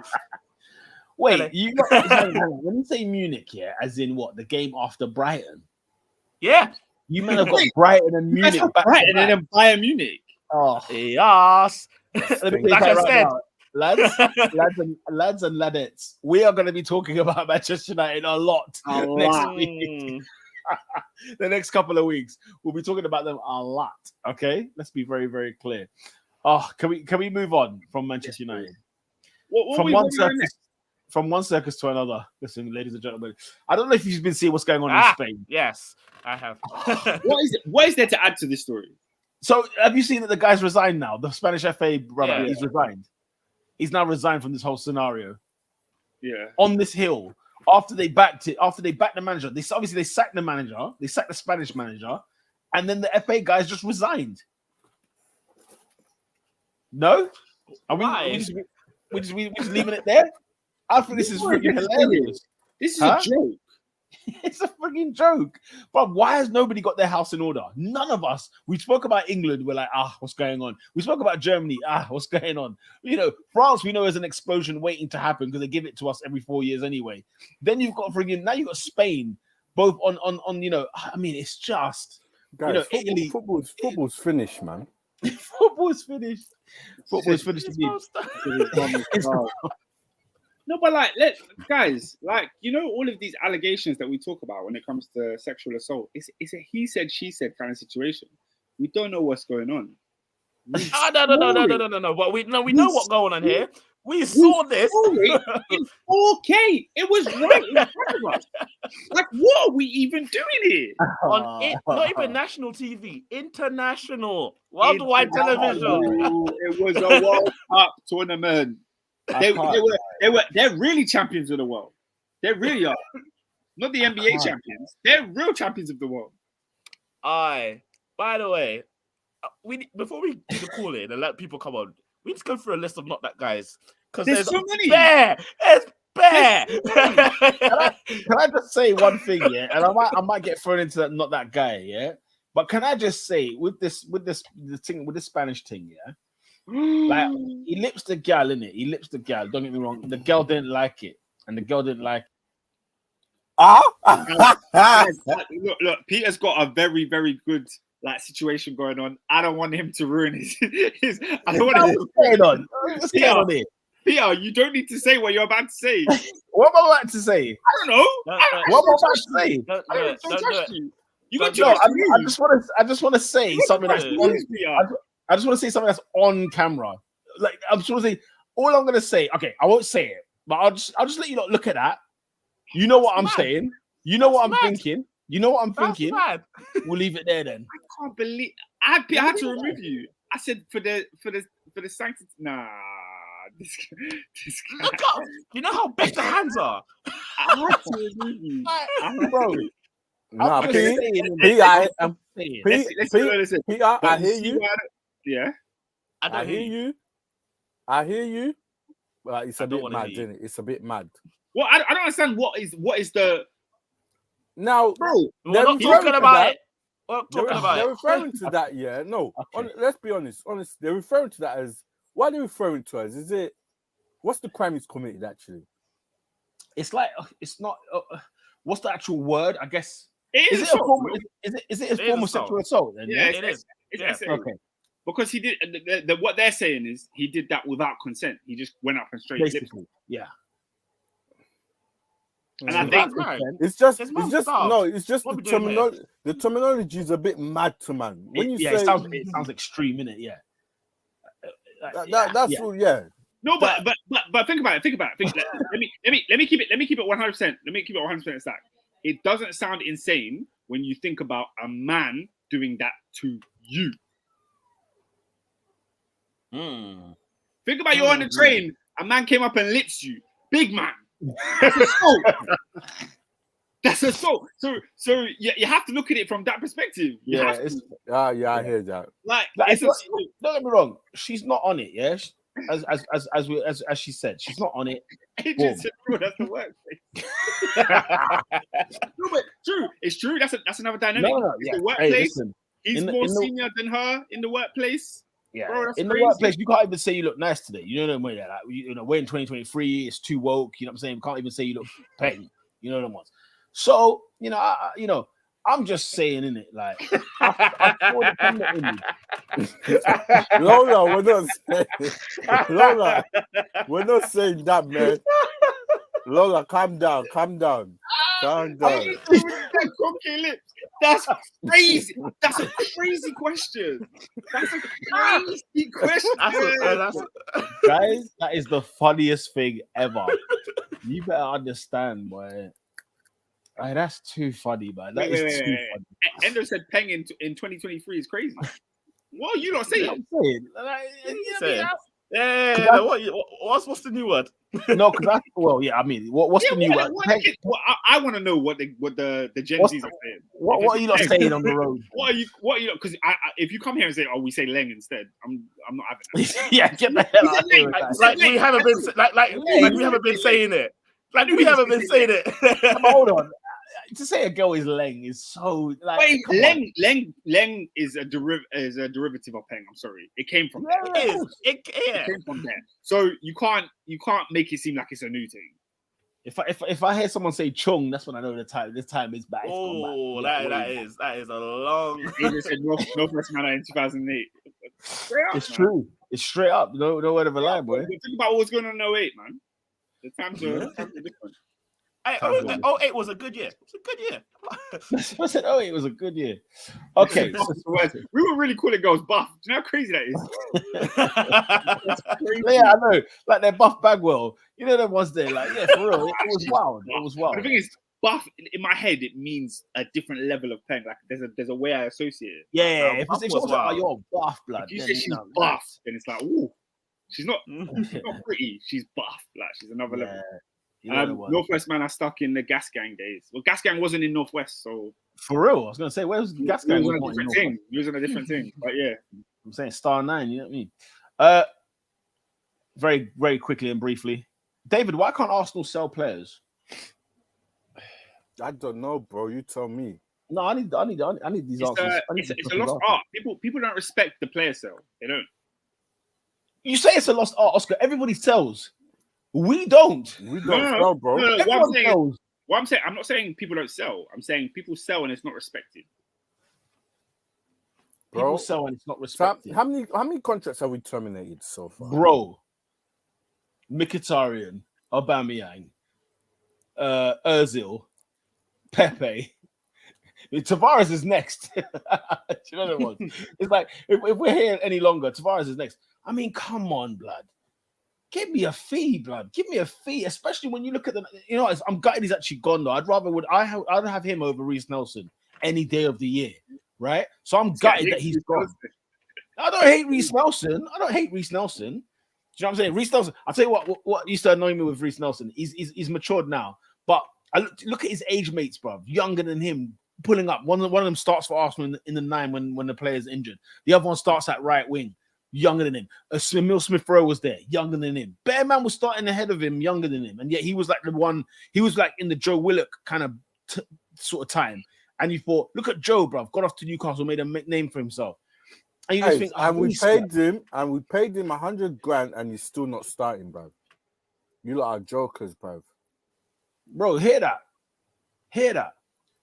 100K a week sitting on the bench, comfy.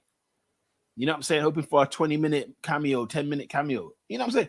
And it is what it is. But, you know, I'm just looking at Pep. I'm looking at Nick Pepe, blood. I'm thinking, come on, guys. I don't know. Anyway, I don't know, guys. Boy, hey, do you know who the next one's going to be? Havertz, bruv.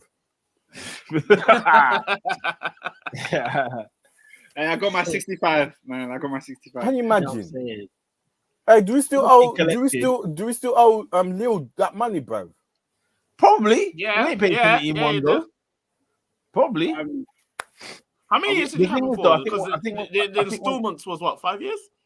Yeah, I think so. So we probably paid it. Or if anything, you know, when you sell the player on, what's pretty decent is that you don't actually pay the rest of it off anymore. Like, what's funny is I was listening to something that Simon Jordan was saying about Chelsea and Todd Bowley and he was basically just saying, like, you know, Chelsea might have shed loads of money, but because they released Mount, they released Havertz and stuff like that, the money that they would have been spending all on Havertz didn't necessarily happen like that. They might have spent like 25 a year on him, but then in the third year they've got rid of him, so they've actually recouped a lot of the money back that they were meant to be paying. And you know, it sounds like madness. Yeah, a lot of people talk about how much Chelsea spent, and it is a ridiculous amount. Apparently, it's also a ridiculous amount.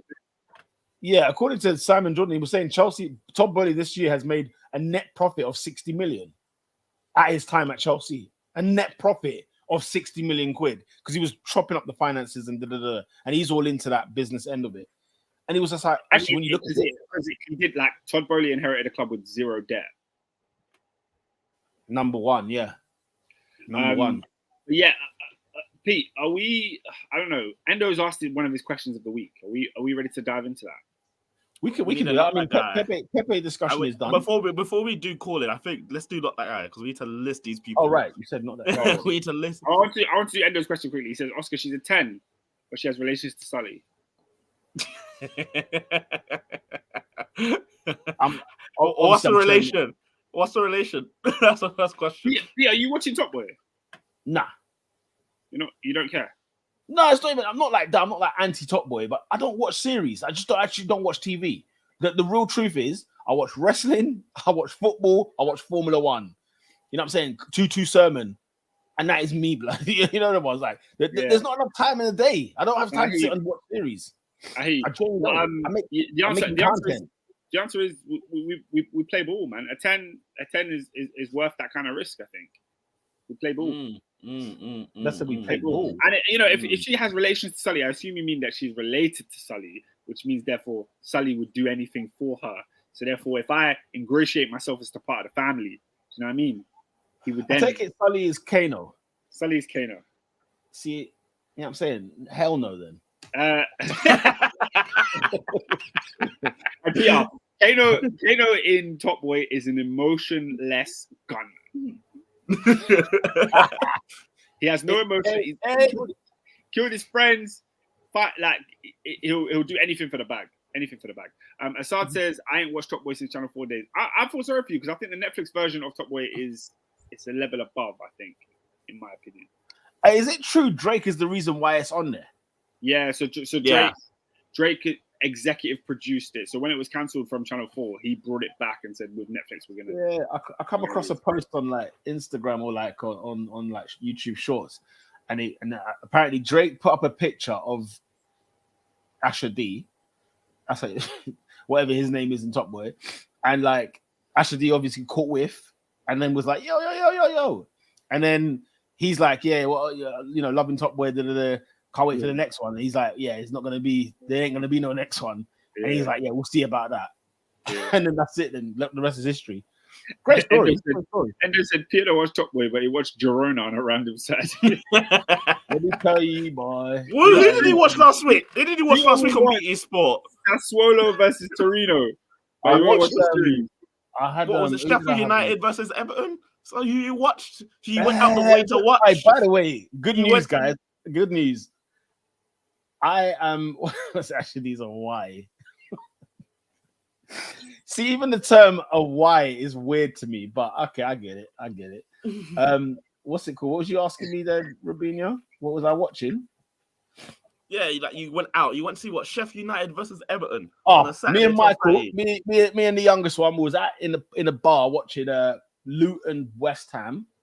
You know what I'm saying? I then streamed what's it called? Everton, Sheffield United, Everton. And then what else did I watch? I watched streaming Sheffield United Everton is criminal. You know the people that made the stream, they're surprised they even got views. Nah, but you This gotta watch podcast that, has man. more views than that stream, I guarantee.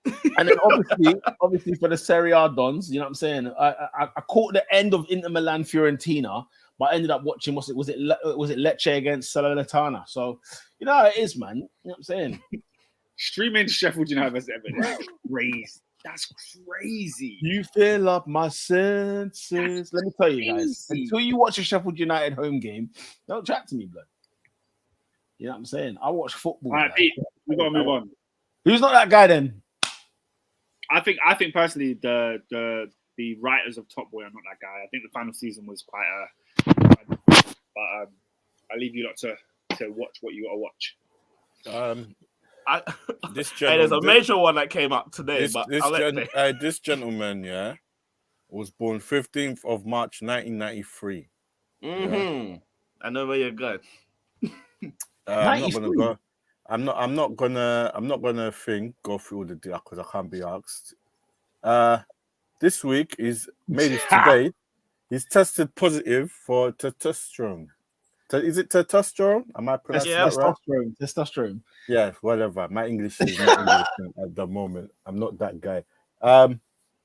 Yeah, he could be suspended for 4 years.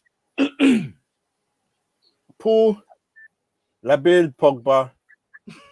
You're not that guy, blood. Okay, I've got a question on this. You're not that guy. Hear me out though. So like testosterone in it, it's like what, you know what I'm saying?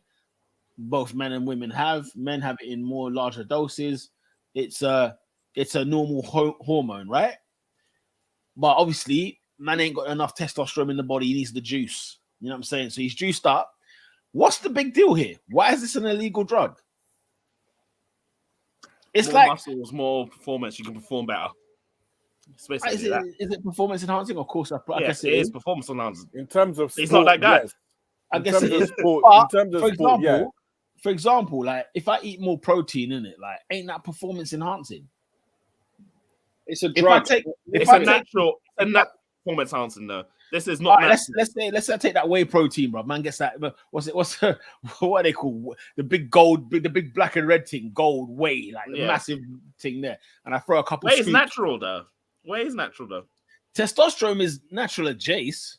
Your body produces it. Testosterone is a natural thing that your body produces. There are supplements and enhancements that increase that. Some of those supplements are banned. Simple as that. He's taking a banned substance. It's not like it's just come out of the blue. This thing has been banned for God knows how long. Yeah. I'm just trying to work out what the deal is. I'm just trying to work out. Say, for example, no, I'm asking the question. Listen, I'm not clever. I'm asking the question. So, like, for example, like, because if man got a boost in anything, like, you know what I'm saying? Adrian. We need to have a roid. You know what I'm saying? You're not taking, like, if it's steroids, you know what I'm saying? I guess testosterone, is that a type of steroid? Is that the argument here? It's it's testosterone. What did I say? You keep saying Rome. I don't say Rome. You said testosterone. Testosterone. You said testosterone like 3 times. You know, if you know what I'm saying, if I'm on like TRT or something like that, or HRT or whatever, then you know what I'm saying, I understand. But then I don't know. I'm just asking the questions. I'm just asking the question. I don't know it. We know the rules. You know, we know the rules. No, but you know what? Yeah, he's had so many injuries, bro. I bet like that was just a little boost up. It was like, look, guys, I've not kicked a ball, blood. You know what I'm saying? I ain't kicked a ball. I could have done with Fabio Vieira having that last season. You know what I'm saying? You know what I mean? Mate, it's not worth it, bro. That's his career done, bro. Is that for real? Like, is this for real? Like, is this like 2 to 4 years? 2 to 4 years. He can get up to 4. He can get up to 4 years, bro. Wait there. But if you don't do a drugs test, you can get only 8 months. Mm-hmm. Yeah, that's a mad the drugs test. That's a mad thing. 2 to 4 years. Yeah, if you fail the drugs test, you get 2 to 4 years. But then also, like, what was I hearing the other day? Friggin' Van Dijk got 100 grand fine. 100 grand fine in football, blood. Guys, not enough people are speaking about how disgraceful that is. It's a scandal. When it come up on the screen, for the bad behavior. For the abuse to the referee. He got an extra game and 100 grand, blood. I said they've done him more than they've done Suarez. The FA's Suarez have to pay that much. The FA is broke. That's why. Listen, they're collecting Yeah, they gave friggin' Ivan Toney 50k grand, 50k fine, and they're giving Van Dijk 100 grand. That's a scandal, guys. I'm not gonna lie. I'm sorry. Do you know who else is not that guy? It's not even that. Who's not that city? Birmingham City. How are you going bankrupt? How does the city go bankrupt? What is going on here? Bro, Birmingham City cancel. Birmingham, you know why? What's going on? Chat to me. Why is Birmingham bankrupt? Bro, they're bankrupt, bro. They went into administration, bro. Guys, Do you know how funny that is? How is it cancelled? Bro, they can't afford. Bro, even what happened? It happened to Croydon the other year. Bro, I don't know what these councils be doing, bro. Wait. It happened to Croydon. Yeah. Hey, certain people would have got a was this podcast live? Was this podcast live when that was happening? Because how did we let them get away with it? We can't let them get away with it. Hey, I made the bus, so I'm not in the ick. I'm not the ick. By the way, Oscar, you skipped past the comment there. Very too quick for my liking. I saw El Ghazi to Manchester United. So reports are Manchester United are trying to fill the right winger void. Sancho. No, Sancho, brother. Jaden, speak to the Sancho's not that guy. Jadon Sancho's not that guy. He's not. Jaden, speak to the guy. And also, obviously, Antony, in all seriousness, has to be involved in this because the fact he's in the investigation is not that guy. But guys, the thing is, he's on gardening leave. Mount is injured. Antony's on gardening leave. Sancho would be playing this weekend. He'd be starting for Manchester United. Agree with God. His mouth. Brother, he'd be starting at the Allianz Arena if he kept his mouth shut. You know what? Yeah. They're going to put Anthony Martial at right wing, blood. They're going to have Martial on the right. Or Paul Hoyland. Yes. You know what? Yeah, Paul Hoyland. He's thinking, it's my time. Good 20 minutes against Arsenal. I look good. And then they're going to shove him out to the right just to accommodate friggin' Anthony Martial up front. Hey, no, I'm sorry. Where's the Brighton game, bro? I think it's at OT. I don't know. Okay. Yeah, it's at Old Trafford still. It's a conspiracy, fam. No, but keep it a buck, AD. Yeah, what's it called? Sancho was not even in London in this game, and he caught a shot. He caught a shot, blood. You know what I'm saying? So I don't know. Yeah, Ghazi, did he play for? Maybe I know he's Dutch, but I don't know if he played for Ajax. And also he played for Villa, wasn't it? It's not confirmed. They're weighing on it. They're thinking about it. If that makes sense. I thought he was kind of quality. To be fair, I won't front. When he was coming up. But yeah, Sancho. Boy, brother, what do you want me to do? what do you want? I'm just saying, Jaden, get on the phone. Listen, put the differences aside. You know what I'm saying? Like I've had this before, blood. You think you're right. You think you're in the wrong. They're in the wrong. Sorry, and but then it's like, look. It's an open goal. I can't ignore this. You know what I'm saying? I hear friggin' Amrabat's not fit either. So what's happened is that he felt something in the Moroccan team, and they sent him back because they wanted him to start his new adventure. Amrabat played a game this season? No. So he went to train with the Moroccan team, and then he felt something. So that's why they said he's coming back. So you mean to tell me his last game was playing and losing a Europa Conference League final to Declan Rice? Yeah, look at this guy. Like, I mean, look, this guy came back and started taking photo shoots at Man United, blood. He mugged it off, bud. Yeah, I'm injured still, and then flew back to Old Trafford and started taking pics. I don't know. But yeah, anyway, listen, this week at Man United. All right. Robin.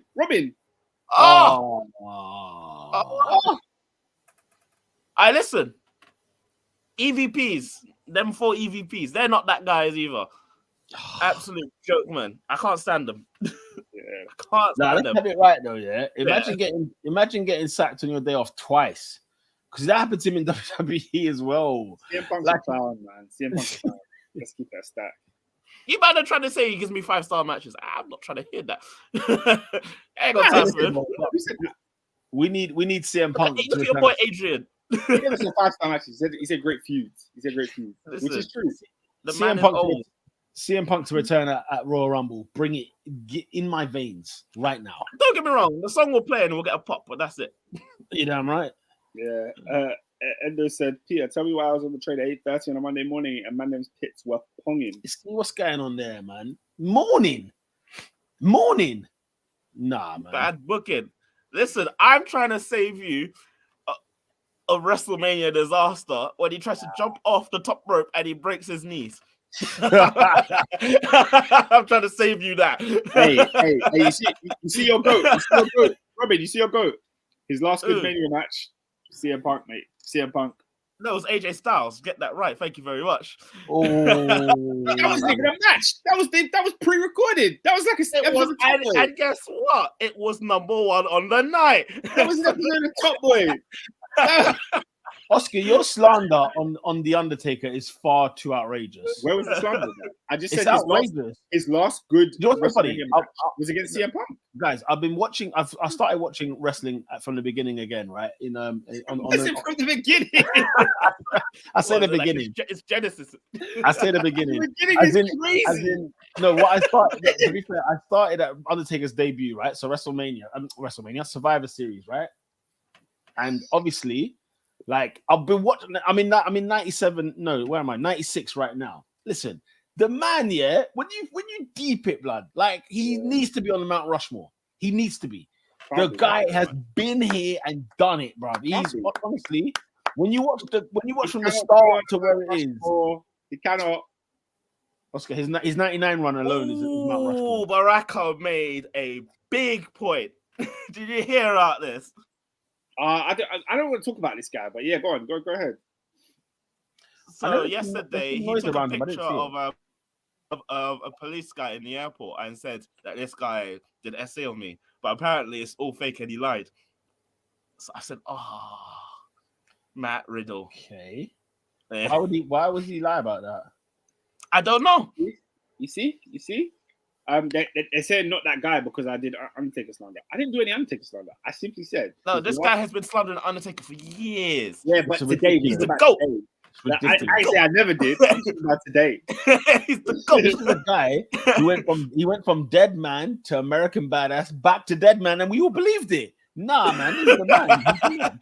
First of all, so on this, I know this is not a wrestling show, right? We should create our own wrestling show. But what's it called? After the incident at JFK Airport on Saturday, the PW Insider have confirmed that Matt Riddle is not at tonight's Raw taping. Make of that what you will, then. Yes. Guys are losing, man. The guy, bro, he's a gooner. Bro. I don't know that, he's a gooner, mate. He's just a high. He's just another. Any more not that guys? Because one more. The country that is not that guy, the United States of America. Do you know why? Because a man said, world champion of what? The country started piping up. They got beat at their own game by Germany, who are now the world champions. So, that's a stinker. United States of America, you are not that guy. What is happening here? That is a stinker. We haven't touched on this long enough, right? But when he leaves, yeah, we're gonna look back in life and be like, no, Joe Biden was the president of this country. You have to understand. Listen, we'll go back in the tapes. This has been a freak. You know, like we had Trump in it, and so like obviously it was a scandal left, right, and center. But then because he kind of left, it was like, all right, cool. But Pete, you know, I think there's been a bit of a peace here in the sense that the UK and the US, the celebrities have been the celebrities again.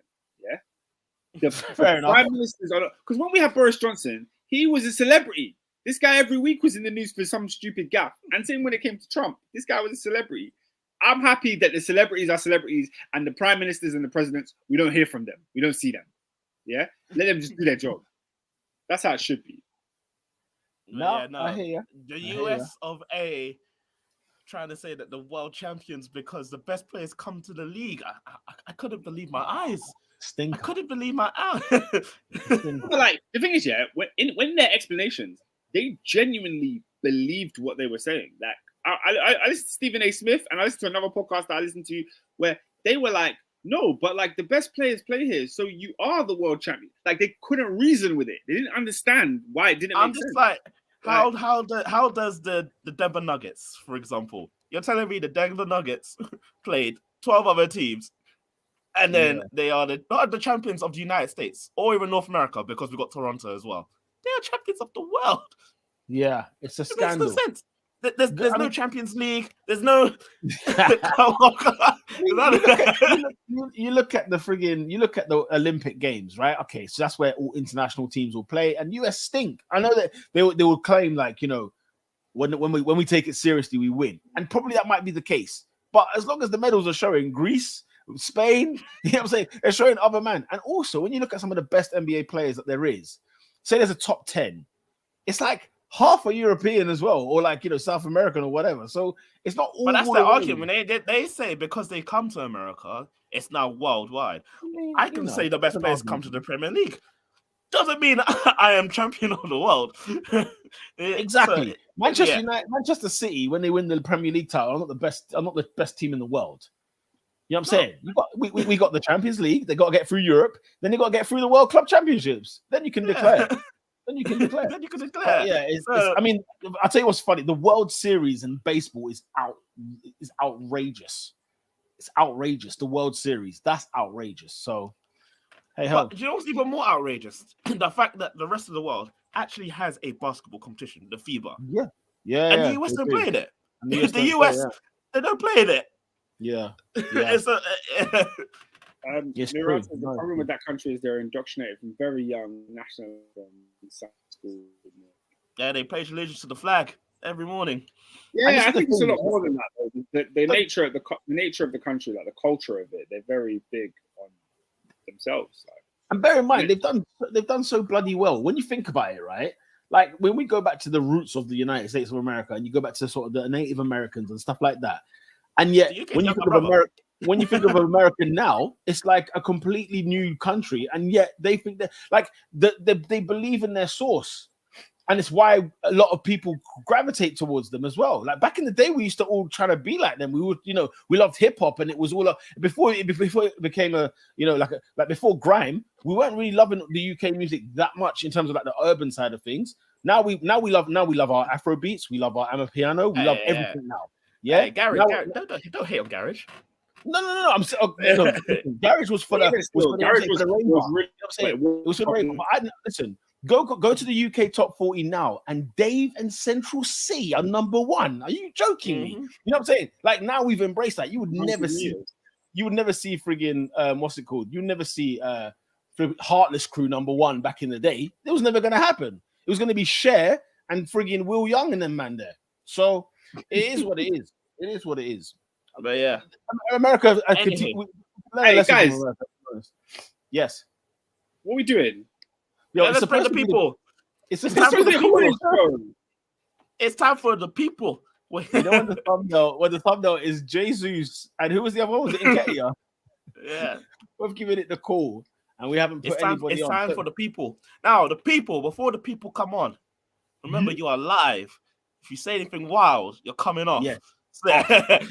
Off. We do not, no swearing, no blasphemous talk, no homophobia, no discrimination, no prejudice. People are thinking, I don't want to see a madness like you are doing madness coming on camera.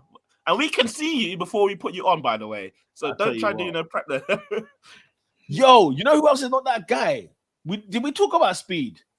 Oh, it's penalty. What you did on camera? On camera. Wait. What did you do on camera? I saw what you did. You said the word meat. That's all I have to say. He was at the groceries, blood. You know what I'm saying? Man. Oscar doesn't know. This guy literally he flashed a Jace. He flashed a Jace on camera. I think he didn't know, but like he was moving mad. Yeah. Agents At first it was listen, funny. At first it Listen, was funny. Now I'm a bit like, he can run. He is a fast guy. But No, brother guys, I think can't- Speed is hilarious. he Why- can't why kick we- ball. while we wait for people to come on, off topic, yeah. So speaking of Speed, have you not, King Batch, who was like big on Vine and stuff like that, right? Yeah, Have you he seen died. this He film? died moment. Yeah. Yeah, I think Speed will be heading that direction. But then again, there's more clout now for him now. So maybe he won't. But like, I watched this film. I think it was called like Meet the Blacks or something like that. It had Mike Epps. I've always got time for Mike Epps, one of the funniest people alive.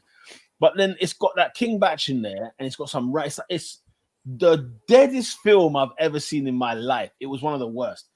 Anybody else watch Equalizer 3? No, not yet. But it's I watched somebody that to do yesterday. this. Somebody to I do watched this. that yesterday. I watched So that this yesterday. guy ain't got time to watch flipping Top Boy, but he's got time for. I One said it's Mike on my Epps to-do comedy. list. Doesn't mean I'm doing it No, tomorrow. I'm talking about you, Robin. I'm talking about you. Robin, I'm talking about you. I'm talking about Peter. Hey, hold on. Look at Adrian's comment. You need to delete that ASAP.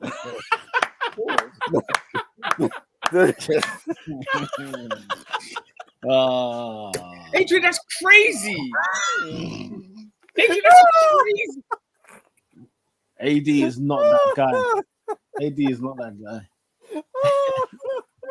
Oh, by the way, Especially with the conversation we were having on Speed. That is crazy. Like, is he talking in context of that? AD. oh, another person. Can I ask you a question? though? He's very funny. He's very, very funny as on stream. I can't remember. It's Angry Dave, Jim. something like that. Angry Or Jim. just one of the streamers, one of the American streamers that played in the Simon charity match, literally Googled halftime, how do I kick a ball? Oh, yeah. He literally Googled. Madam, we got a guest. got a caller. We got a guest. Nah, blood. Adrian, blood. We got a guest, guys. It's time to welcome. It's time to welcome. All right, who we got on stage? We got the one and only. Oh, it's time, John. It's time. It is time. Hey, people. good evening to the greatest footballing podcast to air. Hey, you're criminal. You're criminal. Peter, Absolute criminal. Arsenal, Fake David, Hey, I'm you're a criminal. I'm in the building. Hey, what's Hey. going on, boy? What's going on? What's Absolute good, bro? criminal. Good to see you, Absolute man. criminal. Big up, Gerard, You're in the arrested. building, man. You should be arrested. What? Both of you should be arrested. What Why? are they doing here? Your Why? nonsense last season. That's why. Right. You're not going to no parade, blood. I knew Hey, guys, we got another edition. Who we got Oh, now? it's a double It's not whammy. just one. It's not just one. We got Assad. Yes, Assad. Well, God. Let's What go. is Let's going go, on? man. The gang are in full Talk effect. to us. Talk Wait, to what are you us. discussing?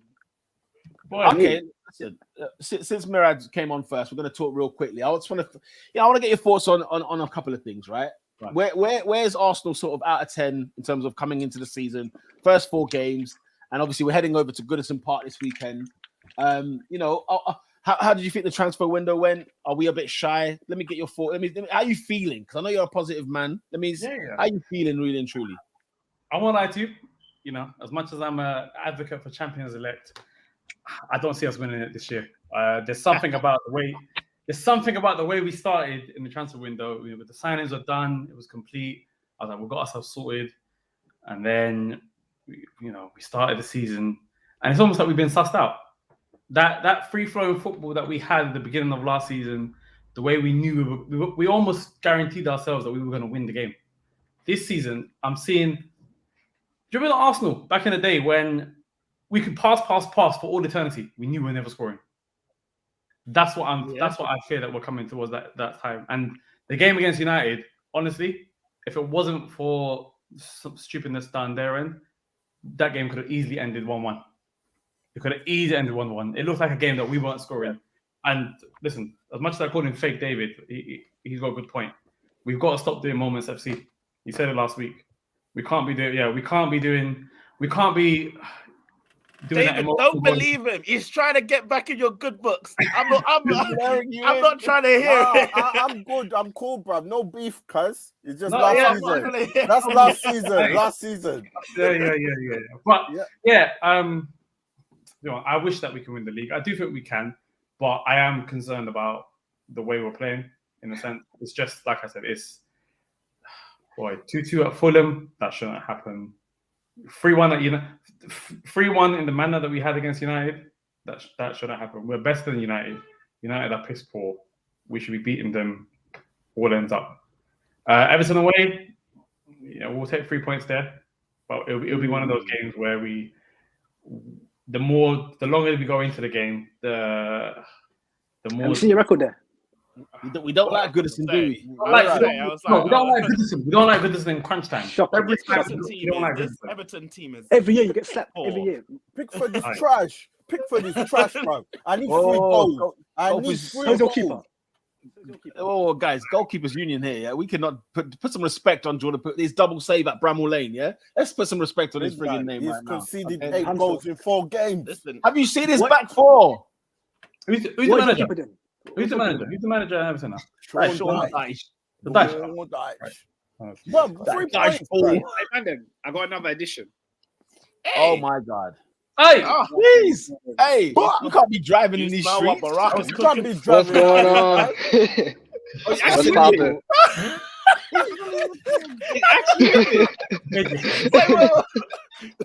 This is outrageous behavior. Okay, don't cry.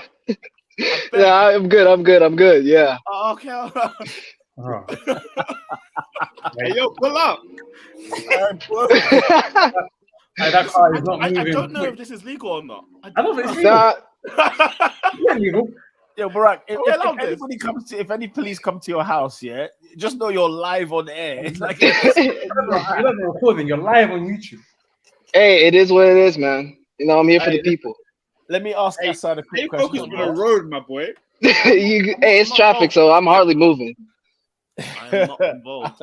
I see you do a Yui. I see the 3-point turn. I'm thinking, hold on a minute. From this, Assad. Yes. Your transfer window has been quite eventful. The last couple of windows have been quite eventful. What do we think in terms of Chelsea this season? What do you think they're going to be finishing this season? Are you happy? Are you convinced that you'll, make a challenge, at least for European football, top 4 football? What's missing, if there is somehow something missing with all the transfers you made? Champions League. You're funny.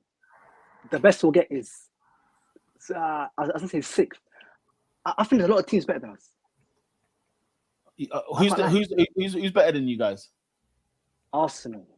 Thank you. So Arsenal, City confirmed. Yeah. Liverpool. I think their attack will win them games. Something that we don't have. Tottenham look better than us, but I think we're better, slightly better than Tottenham. I think we are. Aston Villa better than us. Who else is there? Brighton are better than us. Newcastle, I think we're same level. Man United are better than us. Only because listen, faces, but let's be real. Between Chelsea and Man United, Man United can play crap, but they'll win a game. We can't do that. I don't know if that's true anymore. I'm lying. Bro, I don't think that's true. I don't think United can play rubbish and still win the game at this stage. Back in the day, yeah. I don't think now they crap. They've done it twice. They've done it twice this season already. And one thing I'll say about them, is their home form is formidable. Like every time they play a team at home, I say 3 points. Apart from Man City or Arsenal, even Arsenal, I still want them to beat you at Old Trafford. You get?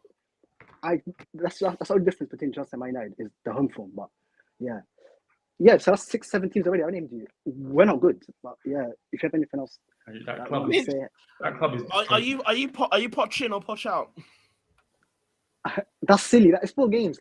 And sorry, not you, but I'm seeing people online trying to poach already. Like, relax. Obviously, he can dig his own grave. I don't care. I have no ties to him. He's ex-Tottenham. He means nothing to me in it. But what I will say is, this Cole at left back and Joe at left wing. Stop it. It's not working. So Can I ask you a question on that? You see, Chilwell's been playing left wing in it, and everyone's been talking about how bad it is because it has been terrible.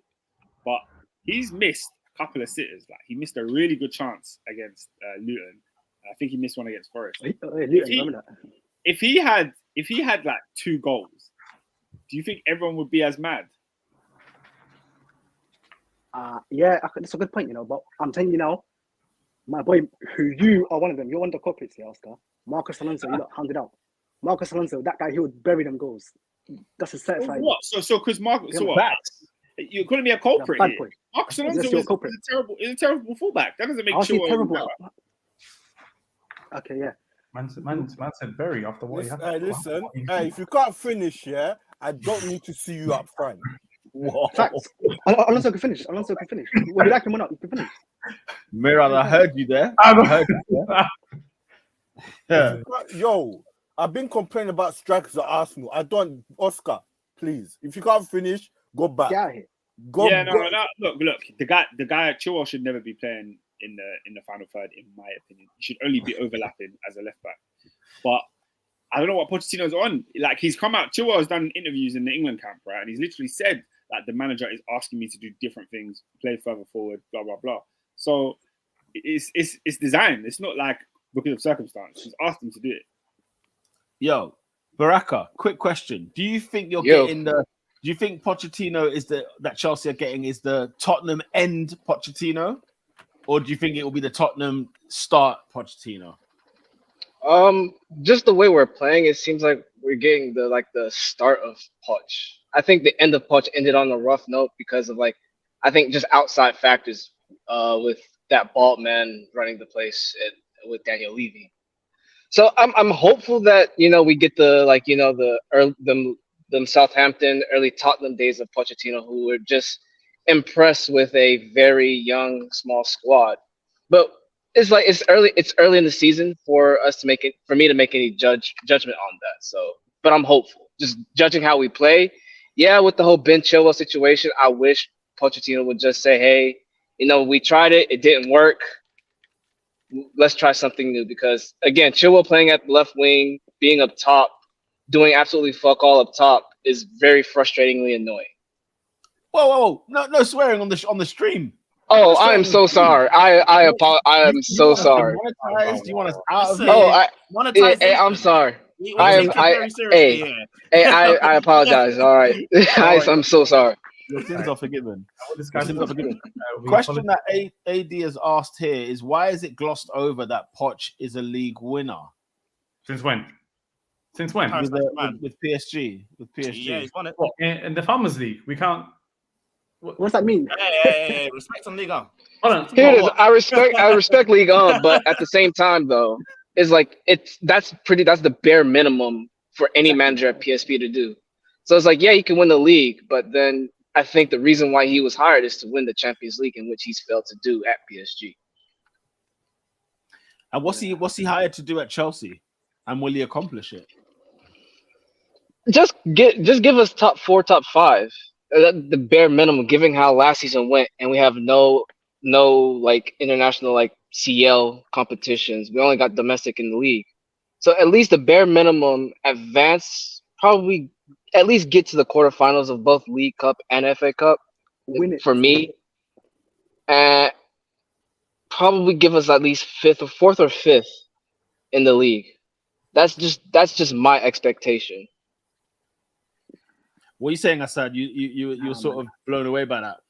Peter, I can't lie. Chelsea have to win one of the domestic cups. I'm sorry. We should win the Carabao Cup. We should target that. I want to see you see Brighton. We got Brighton in a couple of weeks. I want first team there. Is that you lot got in the cup?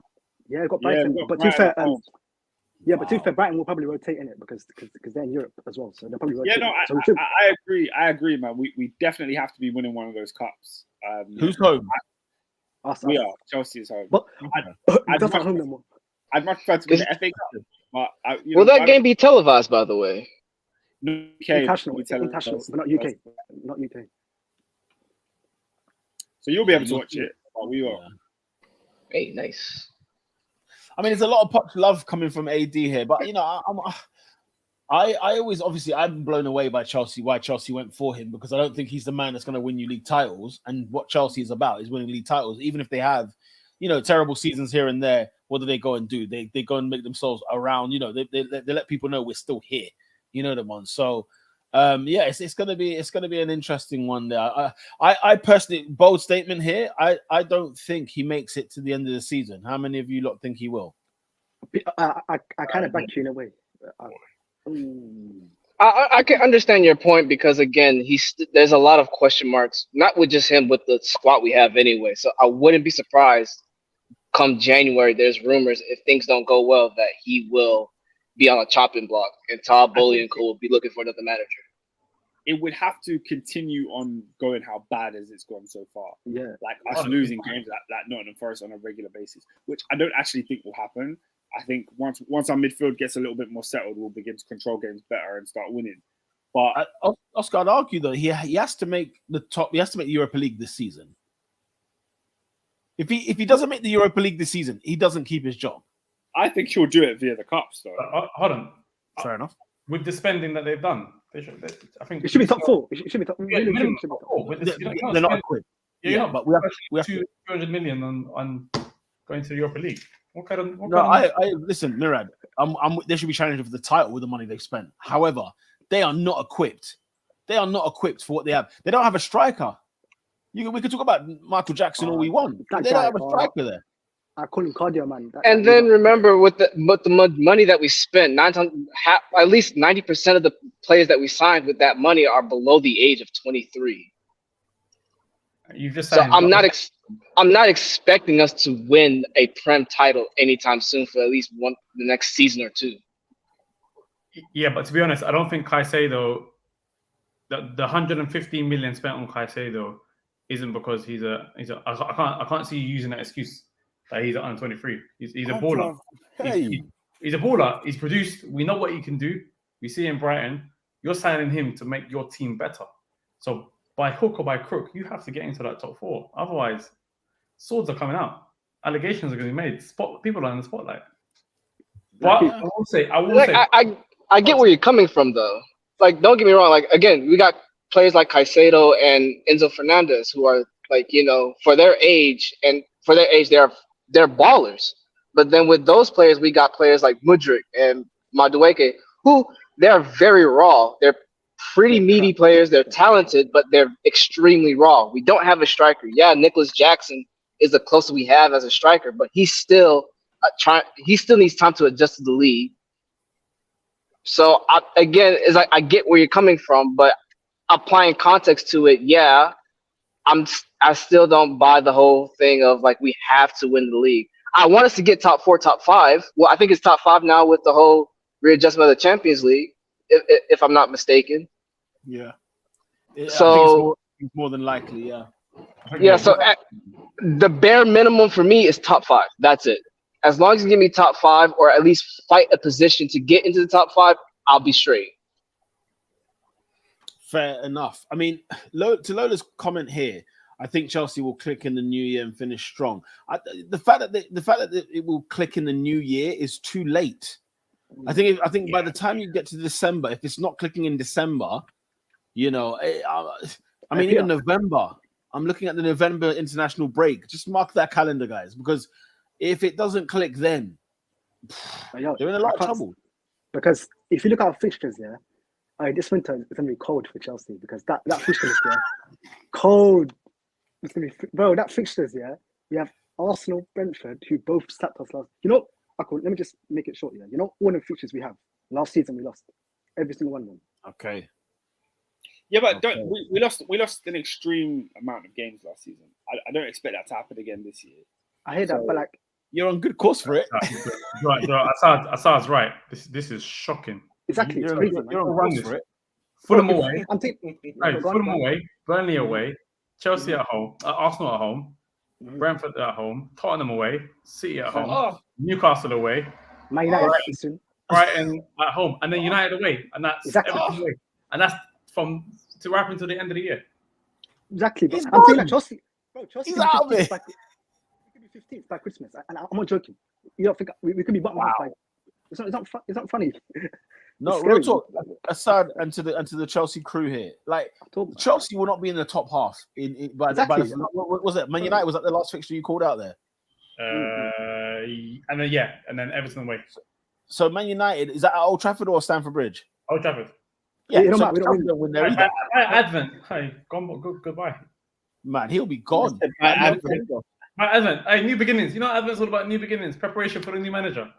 This is why I said Forest and West Ham. Go on, Oscar. Go on. Yeah, man. I think just right. I think the most alarming thing for me is not even the losses; it's the fact that we haven't really been that good. That Nottingham Forest game was pathetic. I disagree with you there. I think Chelsea have played well in every game but Forest. In my personal opinion, I think West Ham first half, first 60 minutes, I was happy with that game. Liverpool, I was happy. We looked good, but I was never convinced that we had the cutting edge in front of goal. And when Murad is listing out those games, he's talking about Man United, Spurs, Newcastle. I think our defense can go toe to toe with those teams. I think our midfield, our defense the worst though. I think our midfield could go toe to toe with those teams. When it comes to in front of goal, who is scoring the goals for Chelsea? And this has been my issue this summer when we brought in Nick Jackson.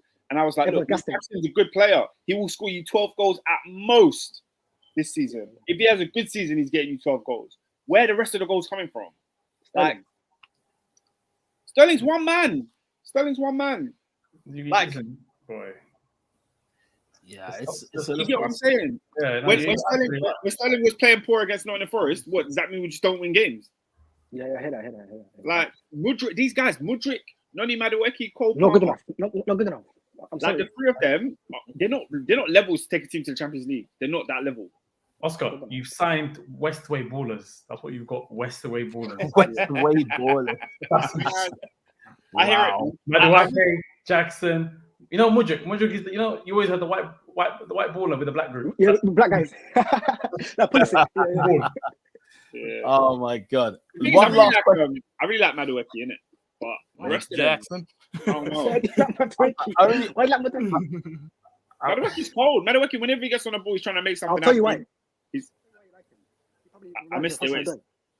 What? I'll tell you why you like Madueke, because he reminds you of your boy Hassan Odoi, innit? He's nothing like Hassan Odoi. He's nothing like that. Oh, you sure that's why you don't like him, yeah? He's not. They're different players. He's nothing like Hassan Odoi. All these cage balls Oscar seems to like. Oscar seems to like all these cage balls, isn't it? That's what I'm saying, isn't it?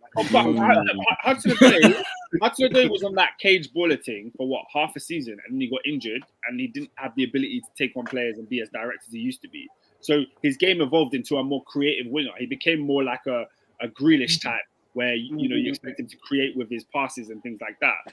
Madueke is not that. Madueke is a dribbler. Madueke is going to run at somebody. But he's not in product though. He has no end product. How many times have you seen him beat a man after doing like He's like a Nigerian Pepe. Yeah, I get what you're saying, but I don't think his end product is terrible. It's too like. I believe in Madueke more than I believe in Mudryk. Let's put it out. Really? Yeah. Here's the thing with Madueke, for both Mudryk and Madueke, we've seen glimpses of like what they could possibly do once they develop their skills and all that. But with Madueke, is more of he can show it on a more consistent. While Mudryk, it's every few plays, and then the rest he'll start stinking up the pitch when he comes on. Like if Chelsea are drawing a game 1-1, let's say who we got in the weekend, Bournemouth. If Chelsea are drawing 1-1 against Bournemouth, and Madueke is coming on, I believe that Madueke can actually change the game. I don't believe that Mudryk can. I just think I just think he Nani looks more busy, innit? Madueke looks more busy than Mudryk. So okay, he can do more. Do you remember when we played Bournemouth last year? Madueke was our best player. No, even last year. Here, I can remember Arsenal last year. Madueke, when he came on, was probably our best player. Madueke was cold against Arsenal. Madueke has played less games than a lot of these men, and when he's shown us that he's a decent player on more occasions. He scored against us, didn't he? Yeah, he scored against you lot, and he was our only outlet that game. You lot penned us in the entire game. The only time we got out was through Madueke's side. Yeah, but Arsenal, I guess. It is what it is. A lot of people are saying Mudryk is a criminal transfer. I don't think Mudryk is a write-off. I think he's a very good player, and his ceiling could be very, very high. But in terms of what you're going to do for Chelsea this season, I don't see it coming from Mudryk. Now, you see Mudryk, that guy, apparently on the weekend England match, obviously, I never watched that, but I heard people look like he looks like he's confident. Apparently, his confidence is gone. Like he don't look like he can do anything anymore. Like not surprised. I heard he was terrible. And I'm a big fan of him because I feel like he's like the stepbrother. Do you know what I'm saying? He was meant to come to Arsenal, but ended up going elsewhere. Do you know what I mean? I got love for Mudryk. I don't know. I want to see him do well. All right, last question, guys, before we wrap up the show. Okay, answer from each and every single one of you. Bracco, in case you can't see that, who has been the biggest surprise so far this season? I know it's only been 4 games. Obviously, people in the comments, make sure you get your shouts in there as well. This could be good or bad. Yeah, this could be good or bad. Who's been your biggest surprise? You can only have one answer. I don't want to hear you lot reeling off 10 names, yeah? So we'll start things off with Dave. David, go on, talk to us. Hard question, man. I shouldn't even be surprised. Kai Havertz has been shocking, bro. I meant team. Oh, team. My bad. Is it? Oh, team. Okay. Yeah, sorry, I meant team. Team, guys. Which team, which club has been the biggest surprise? No, it will be West Ham for me, mate. West Ham? Yeah, Really? West Ham. Yeah, Okay. I don't think that's a bad shout. Okay, Robinho? Spurs. I I thought Spurs were gonna crumble without Kane, but they're doing all right. They're doing all right. I Brago. don't know. I mean, yeah, go on, Oscar. For me, it's been Nottingham Forest. I think Oh, hello. they've lost a few games, but they've been good in every game. Like maybe Arsenal, they weren't too good, but they showed something towards the end of that game. Then United game, they were good. Chelsea, they were very, very well organized. I'm interested to see how they turn up against teams that they should be beating. They've got a lot of decent players. Obviously, my boy's there. Callum Hudson-Odoi is there. So I'm going to be watching them closely just to see what he gets up to. But yeah, man, I feel like Forest is a surprise package this year. I weren't checking for them last year. That's a good shot there. Baraka, what are you saying? I have to say Tottenham.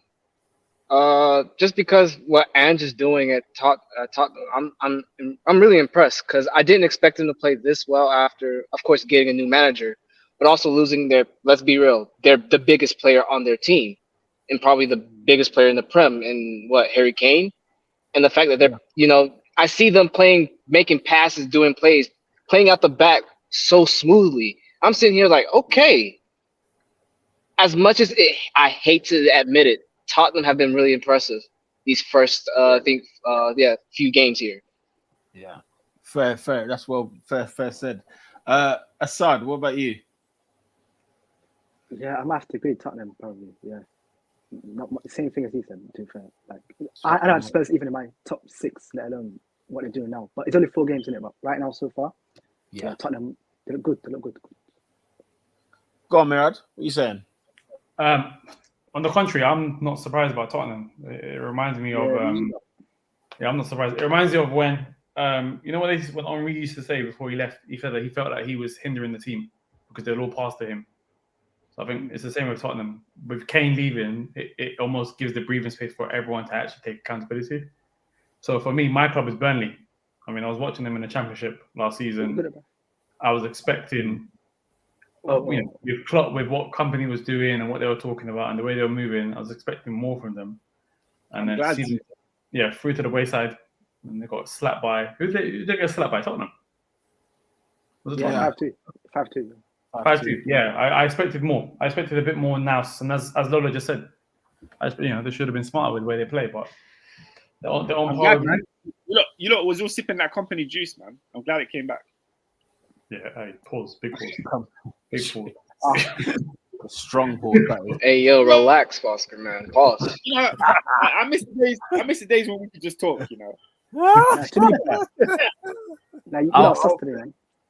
I'll say, I'll be honest with you guys. My biggest surprise, in all fairness, is Chelsea, because I am surprised that Chelsea have lost the games they lost.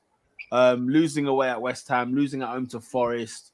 The draw with Liverpool was impressive. When they got that draw, I was like, okay, Chelsea, that we kind of got to come and and I know the game wasn't necessarily it was kind of rigid. It was 2 teams that had no midfield at the time, and it was what it was. And if you get a home draw, if you get a draw against Liverpool at home, all of you would bite your hand off for it today. Yeah. So if Chelsea then get it, then it's like, okay, you know what? I thought there was something serious about them.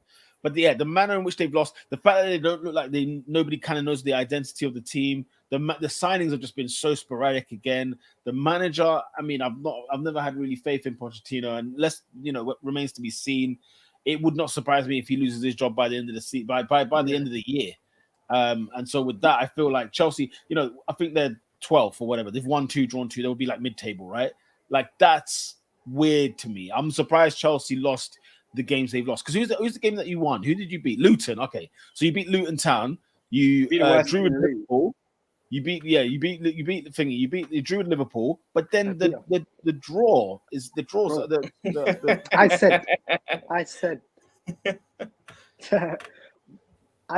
that Chelsea's first 4 games. When I looked at our fixtures, I said we should get minimum 10 points from them from the first 4 games, and we have 4. There you go. That's not good, man. That's not good. Yeah, one win is bizarre, and I thought Chelsea would be way better than this. Why did you think that? Because I think because teams can have one bad season and be back. Look at Liverpool. It's like last year didn't really exist. They're up there again playing their football. They're doing their thing. Do you know what I mean? Like Chelsea, let's not pretend that Chelsea are not the top 4 regulars. Usually year in year out. But this year, they've had this year before where they finished 10th and then they've just bounced straight back. I expected them to be challenging for the top 4 this year. Different teams, though, man. It's different teams, man. I'm sorry. I think if anything, they're exactly the same as last season. But that's a surprise to me. Yeah, this one out of shape. For me, the signings don't make sense. I think the signings are just it's like essentially they looked at what their opponents were getting and they said, "Yep, we'll have some of that. We'll have some of that," and they've carried it on. Liverpool, even when Liverpool are exactly the same. Go forward, get the back. Yeah, they're still doing their. Do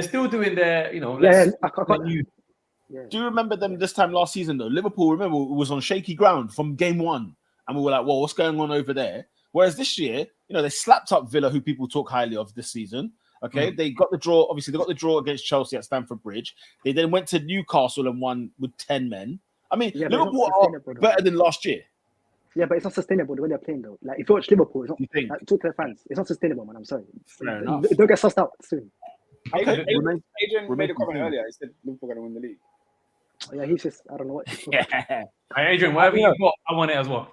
Wherever you got, I want it as well. So I'm surprised some of you guys didn't mention like people like like maybe Newcastle United. I don't know whether you lot expected this. I kind of expected this.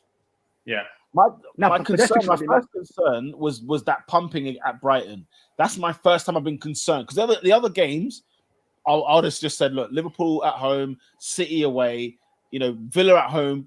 They've had the hardest run so far. Surely, Assad, they've got the hardest run. Pia, that you see that game against Liverpool, yeah. I'll never forgive Newcastle again. Never. Yeah. Bro, no. You can't let that slip, man. You're damn right. Newcastle letting that slip circumstantially it's absolutely wild. I mean, but isn't it more expected? Because we've seen this every time where there's an outside team that unexpected does well out of the blue, but then the next season they kind of cool off a bit. It's like I pretty much expected this. I hear you, but like for example, they got Brentford at home this weekend. I think they're going to demolish Brentford. I just have this feeling that they're going to just batter Brentford, and we're going to be like, all right, Newcastle have repaired. They've recovered from the hiccups. Because I think the Liverpool defeat is obviously more mental than it is physical, than it is even quality as such. And then getting pumped by Brighton, they got pumped. And Brighton could pump bare teams this year. Who knows? You never know. But I think Newcastle will still be in the top 4 this year. I don't see why. I don't see them being out. Yeah. It was in my prediction before. I said Newcastle will be in there. David said they would win. Bro, Champions League. That's crazy. Stinker. Yeah, I'm shocked they couldn't pump the other men. Absolutely. What's going on, please? Okay. She said she's gonna do innuendos. You know what I'm I saying? hear it. All right. With that being said, everybody gave everyone gave their team, right? Yeah. Let's finish off like we always do. Okay, we're going to do a couple of predictions for this week. There's a few blockbuster games, some of which are not in TV. So Oscar, your rant is pending. 12:30 this Saturday. It's Wolves at home to Liverpool at Molineux, live on TNT Sports. Decent game. What are we seeing? Ted Turner. Liverpool. 2-0 to Liverpool. Are we in agreement? Merseyside Reds. Yeah. Wolves. 2-1. Liverpool 2-1. I don't think Wolves got it in them. Goal in each Got no half. goals. Over 1.5 goals. Nice. That'll do nicely for me. Sounds like you just put a bet on there, mate. Murad, you're saying Wolves to beat Liverpool at Molineux? Yeah, I think this is a game that they're the helter-skelter kind of Maverick style play. catches them out a little bit. That's the helter-skelter Maverick style. That's hilarious. You know, Oscar, what are you saying? Wolves, Liverpool win or Wolves? Liverpool clean up, man. Liverpool clean up. Yeah, I think Liverpool will get the 3 points. Okay, so there's a couple of 3 o'clock games. 3 o'clock, like I said, yeah, not on TV in the UK, unless you're on the NordVPN business or whoever. Manchester United at home to Brighton. This is a freaking howler. Oscar, off you go. This has to be a prime time television game. Bro, This is classic. bro, But it's it's not not. remote to us. Bro, look at next Sunday's week fixtures at TV. You have Arsenal, Liverpool, Chelsea playing at the same time on Sunday. Let me Two of them on guess. TV. Let me guess. Newcastle are on live on Sky. 4:30. 4:30. Obviously, Fine. that's Newcastle life. Guys, Listen. the Saudis paid, man. They I'm paid. telling you, Amanda Stavely is handing in brown I'm envelopes telling you. to the beef to the Premier League. She's done wonders. Callum Wilson's in the England squad. Fellas, what's going on with the TV direction over there in England? Man? What is this? What is this I'm far. hearing? It's a long story, but So the it's rule actually- is that we can't it's- watch TV between the hours of what 2:30 It's- to It's like 5:30, something like that. It's like Yeah. 2:50 till 5:30 or something like that. Because back in the day, and we're talking like the 1940s, 50s, they were afraid that people won't go to the stadiums at that time if we put football on TV. So that rule was afraid then. It's And they've not 2023. removed it since. They've not removed it It's since. 2023. That's old news now. I think you put games at 3 o'clock. You'll still have people that want to go to the stadiums because People Yeah. will want to go to the stadiums regardless. it's an experience. You know, 2 weeks ago, yeah, I watched Chelsea versus Wimbledon on Instagram Live. My goodness. Nah. Oscar, No, No, yeah, it was on Instagram Live and Facebook Live because I remember Oscar that space. That was crazy. It's done. It's done. No, that's wild. Yeah. That is wild. Man I United. agree with Brighton, Lola. that's the I agree prediction. with Lola. I think it's going to be a draw. Scored. Three. I'll back Man United 3-2. because that Old Trafford. 3-2. 2-1. Right. I Hoyland. don't know. The goals. thing is, I don't know who's Wait, going one to play. at a time. One at a I time. don't know Robin, who's going to play. I think it's You a don't know draw who's because gonna I don't know who's going to play. all right, go ahead, Assad. Yeah, because you know what it is, yes, I'm going to turn Man United because I feel like a lot of these teams, when they get hyped up, they go to a big ground and they just bottle it for some reason. Like Villa last week, I'm going to go 2-1 Man United. Old Trafford, they're going to win. It's a good shout. We don't say this often enough. A lot of teams do bottle it at Old Trafford. They bottle it. When the wind is blowing the other way, and you All think, the time. United are ready to get eaten, and then the team Yeah. comes over, boom, you think, collect 3 points, and they get beat somehow. Mm. Rashford and Bruno Fernandes are there celebrating in the corner in the Stretford end. Crazy. So, Crazy. Mirad, what do you say, Mirad? 3-2. Golden each half. Over 2.5 goals. Hoyland to get 2. It's got better. The Danish- look at this Betfred. This is what he's doing. Mirad 365. You know that was there. Yeah. Baraka, what are you saying for this game? Man United, Brighton. Brighton pulled the upset 2-1. He's the first one to put his neck out. They are the Oscar, only you team to joining? win at Old Trafford last You season. know what? I was gonna before you did this, I was gonna say Brighton win, but everyone in the panel has kind of convinced me that United they get these victories. Yeah, they have that edge at Old Trafford. They have that edge. Yeah. I'm gonna go for a draw. I'm gonna go for a 1-1 draw. David, what did you say? I'm going United. Do you know what? I would go United with everything that everybody said, but the injuries are far too many. I think Brighton Too go many. out there and pump action. I think it's gonna be Really? pump action, but 3-2 to Brighton. Yeah, I hope you're right, man. Me too. I hope you're right. I hope you're right. Guess what else is on at 3 o'clock? I think. Go ahead. Go ahead. Oh, I said I think the injuries and then also like the backstage drama at United is just gonna be playing in like Ten Hag's head a bit. Like even when he says like, okay, I'm not too worried about it. Like some of these players may think about it, it's like, hey, we probably should have had Sancho here, but it is what it is. That's why I believe that it'll be an upset. There's a lot going on there, isn't it? There's a lot going on. They should have had the man from Wood Green. Listen, I said Hi-yo. there is a segment every week called This Week at Manchester United. There'll be something new No, next week. no doubt we'll resume it on Monday, I can assure you. Oscar, at 3 o'clock as well is West Ham United at home to Manchester City. Oh, stinker. How is that not on TV? Hold on. That's a good game, you know. Look at the two fixtures I said. United Brighton West Ham United, Man Who want City. us to be entertained? Wait, I swear they switched the Arsenal Everton to Sunday 4:30. Like, innit, Peter? They have, yeah. They moved it to 4:30. I think it's 5:30. Yeah. Don't, I'm I'll gonna get go. there. Don't worry. I'll get I'm there. gonna go City win. West Ham's good form is gonna come to an end. Yeah, I agree. Yeah. 3-1. Yeah, City win. Yeah. No. West Ham 2-1 for the love of the title. Come West on, Ham man. 2-1. Come on. Hashtag champions elect by any means Oh. necessary. Paqueta and Bowen. Come on. Let's do this, man. No. Paqueta and Antonio. 89th minute. That's Antonio. City always have fun on that pitch. City love playing that when London Stadium. They love the London Stadium. Bro, they've scored about away from 90. home at West Ham. City have scored about 130 goals at West Ham. Do you remember Haaland's debut last season in the league when he scored twice? Sat on the floor. Okay, here we go. I remember one year Raheem Sterling got a hat trick opening day. Like they have fun there. Sane balling out. Everyone has fun there. Bro, Aguero's got like 4 hat tricks there. Aguero's had a laugh up there. He's had a laugh over there. The 5:30 game on TV that you was asking before, Assad, is Newcastle at home to Brentford. It's Newcastle United at home to Brentford. You know what I'm saying? Exactly. But why is no one in the mainstream media talking about the fact that Newcastle are paid to be on TV every week? We said it first. Remember last season? I was like, Yeah, no, we guys, said it. Newcastle are on my screen every week. 5:30 as well. 5:30 as well. 5:30, especially the 5:30.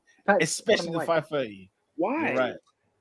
So that's what's on Sky Sports. So all of the teams in the Champions League are playing Saturday for that reason. Comments. I just don't know why. We're playing Sunday. Whoa. All right. Let's before we get. What are you doing? Are you doing a Sunday Tuesday? We're Sunday Wednesday. We're Sunday. Oh, I'm about Wednesday. to say. What's it called? Sunday 2 o'clock. Oscar will be happy with this. It's the Chelsea away at Bournemouth. Chelsea. Away at Bournemouth. To the seaside. I can't lie. If you ask me to take a lie detector test and answer what I think is going to happen in this game, I think it will be a draw. I don't think Chelsea are going to win. I can't, man. I need a win. Oscar, we need a win, man. We need a win. I felt that, Assad. I felt that. I've seen 5. Robin, I've seen 5 league wins in 2023. 5. I just don't believe. Like I just don't believe. Nah, Chelsea got to win at Bournemouth, bro. You've got to go out there and win. Even in our horrible run under Lampard, we won against Bournemouth last year. Yeah, you have to win at Bournemouth. You got to win at Bournemouth. I need Noni to start that game though. I'm gonna play where? On the right, bro. So wait, hang on. So Raheem Sterling has been our best player. He's gonna move for Nani Madueke. Make him move left. Sterling can't play left. You know, this is another debate for another day. It's another one for another day. That's a topic for another day. But I predict in my heart, I predict a 2-0 win, Chelsea. 2-1. We'll eke out 2-1. The accent got me. Hard. All right. David, Murad, Everton at home against the Arsenal FC at 4:30 on Sunday. Arsenal at Goodison Park. Up the toughies. I need Havertz on the bench, and it's Arsenal. Havertz is your player. We got I don't care. I'm not backing Jack Hall, bruv. You told me stop shopping our rivals' bins, blood. Stop it, blood. Listen, Everton. Let the Oracle speak. Look at Lola, bruv. Look at Lola. Look at this. Hey, I listened. I warned you guys about Havertz, man. I see it. I think I love it, and I think I deserve it. That scoreline. A clean sheet. Settle down. Listen, I'm on holiday next week, so I probably won't be on the pod next week. Oh, bro, I'm the same. If Everton beat you, I'll be there. Okay. What's going on with this? I need 3 points. 3-1. Odegaard, Jesus, and Kai Havertz. Oh, give it to them. You see me, I think my favorite Arsenal Villa, Arsenal Everton game was not last year, the year before when we lost last minute. Gray scored. Remember Gray scored, and Peter had to apologize to everyone online. Yeah, because I could. He couldn't believe that he could lose to United, And Everton, Everton and same one other week. team. Yeah, it was back to back. It was back to back. Yeah, It was back to back. And he lost. No, because I remember Peter was a man in denial. Like he refused to believe what he witnessed. But Everton and Man United in 1 week. Nah, man, I can't have that. Oh, they said Beto, debut goal.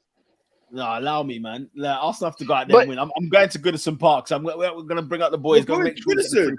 I'm at Goodison On a Sunday. I'm at Goodison On a Sunday. Goodison on a Sunday. Wow. I don't come back until Tuesday. You know why though? Because it's one of the best away grounds there is in the country. Before they move to their new stadium, you get your Everton tickets now. I think you got one more season. Get your Everton tickets now. They have pillars in the way of the match. It's proper old fashioned. All the racism. Oh, I'm gonna drink it all in, mate. Right. Monday night, Oscar. When we're doing the podcast next week, guess what else is on TV at 7:45 for some reason? Not Burnley, Nottingham Forest. It is Nottingham Forest against Burnley. Burnley. No, the TV selection is so bad. Wolves, Liverpool, Newcastle, Brentford, Bournemouth, Chelsea, Everton, Arsenal, and Nottingham Forest, Burnley. Bro, I cancelled my subscription.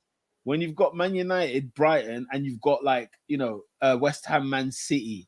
You know what I'm saying? Yo, I cancelled my subscription. Hey, I cancelled my subscription, bro. Bun this, bro. Unsubscribe, bro. Bun that, bro. Guys, it's been fantastic. You lot are unbelievable. Thank you very much for jumping on as special guests. I want to big up Baraka. I want to big up Assad. Big up Mirad, of course. Baraka's frozen. Baraka, please tell me you're alive. I'm alive. You're frozen. That's that traffic. Oh, my bad. I'm alive. Yeah. That's that traffic point. Keep your hands on the vehicle. 10 and 2. Yes. Make sure you guys subscribe to us here on YouTube every Monday, live, 8 p.m. UK We're time. nearly at 300. We're not far. So help. Come on, let's get the 300 subs in. Come on. We showed up on a international break Monday. What did you say, Murad? The 300 in the live podcast. 300 of them. What? Say it again. 300 subscribers, and you give us a live podcast. You know what I'm saying? We give you the live. You know what I'm saying? We give you the live podcast. There and then when it happens. So I'm saying let's do it live on the pod. But at Top 4 Podcast on Twitter or X or Instagram or Spotify or SoundCloud or YouTube or Apple Podcasts. Make sure you check us out next week. It's gonna be epic. I'm sure it will be. Thank you for everyone that's commenting today. Big up yourselves. Until next week. Peace. People, peace.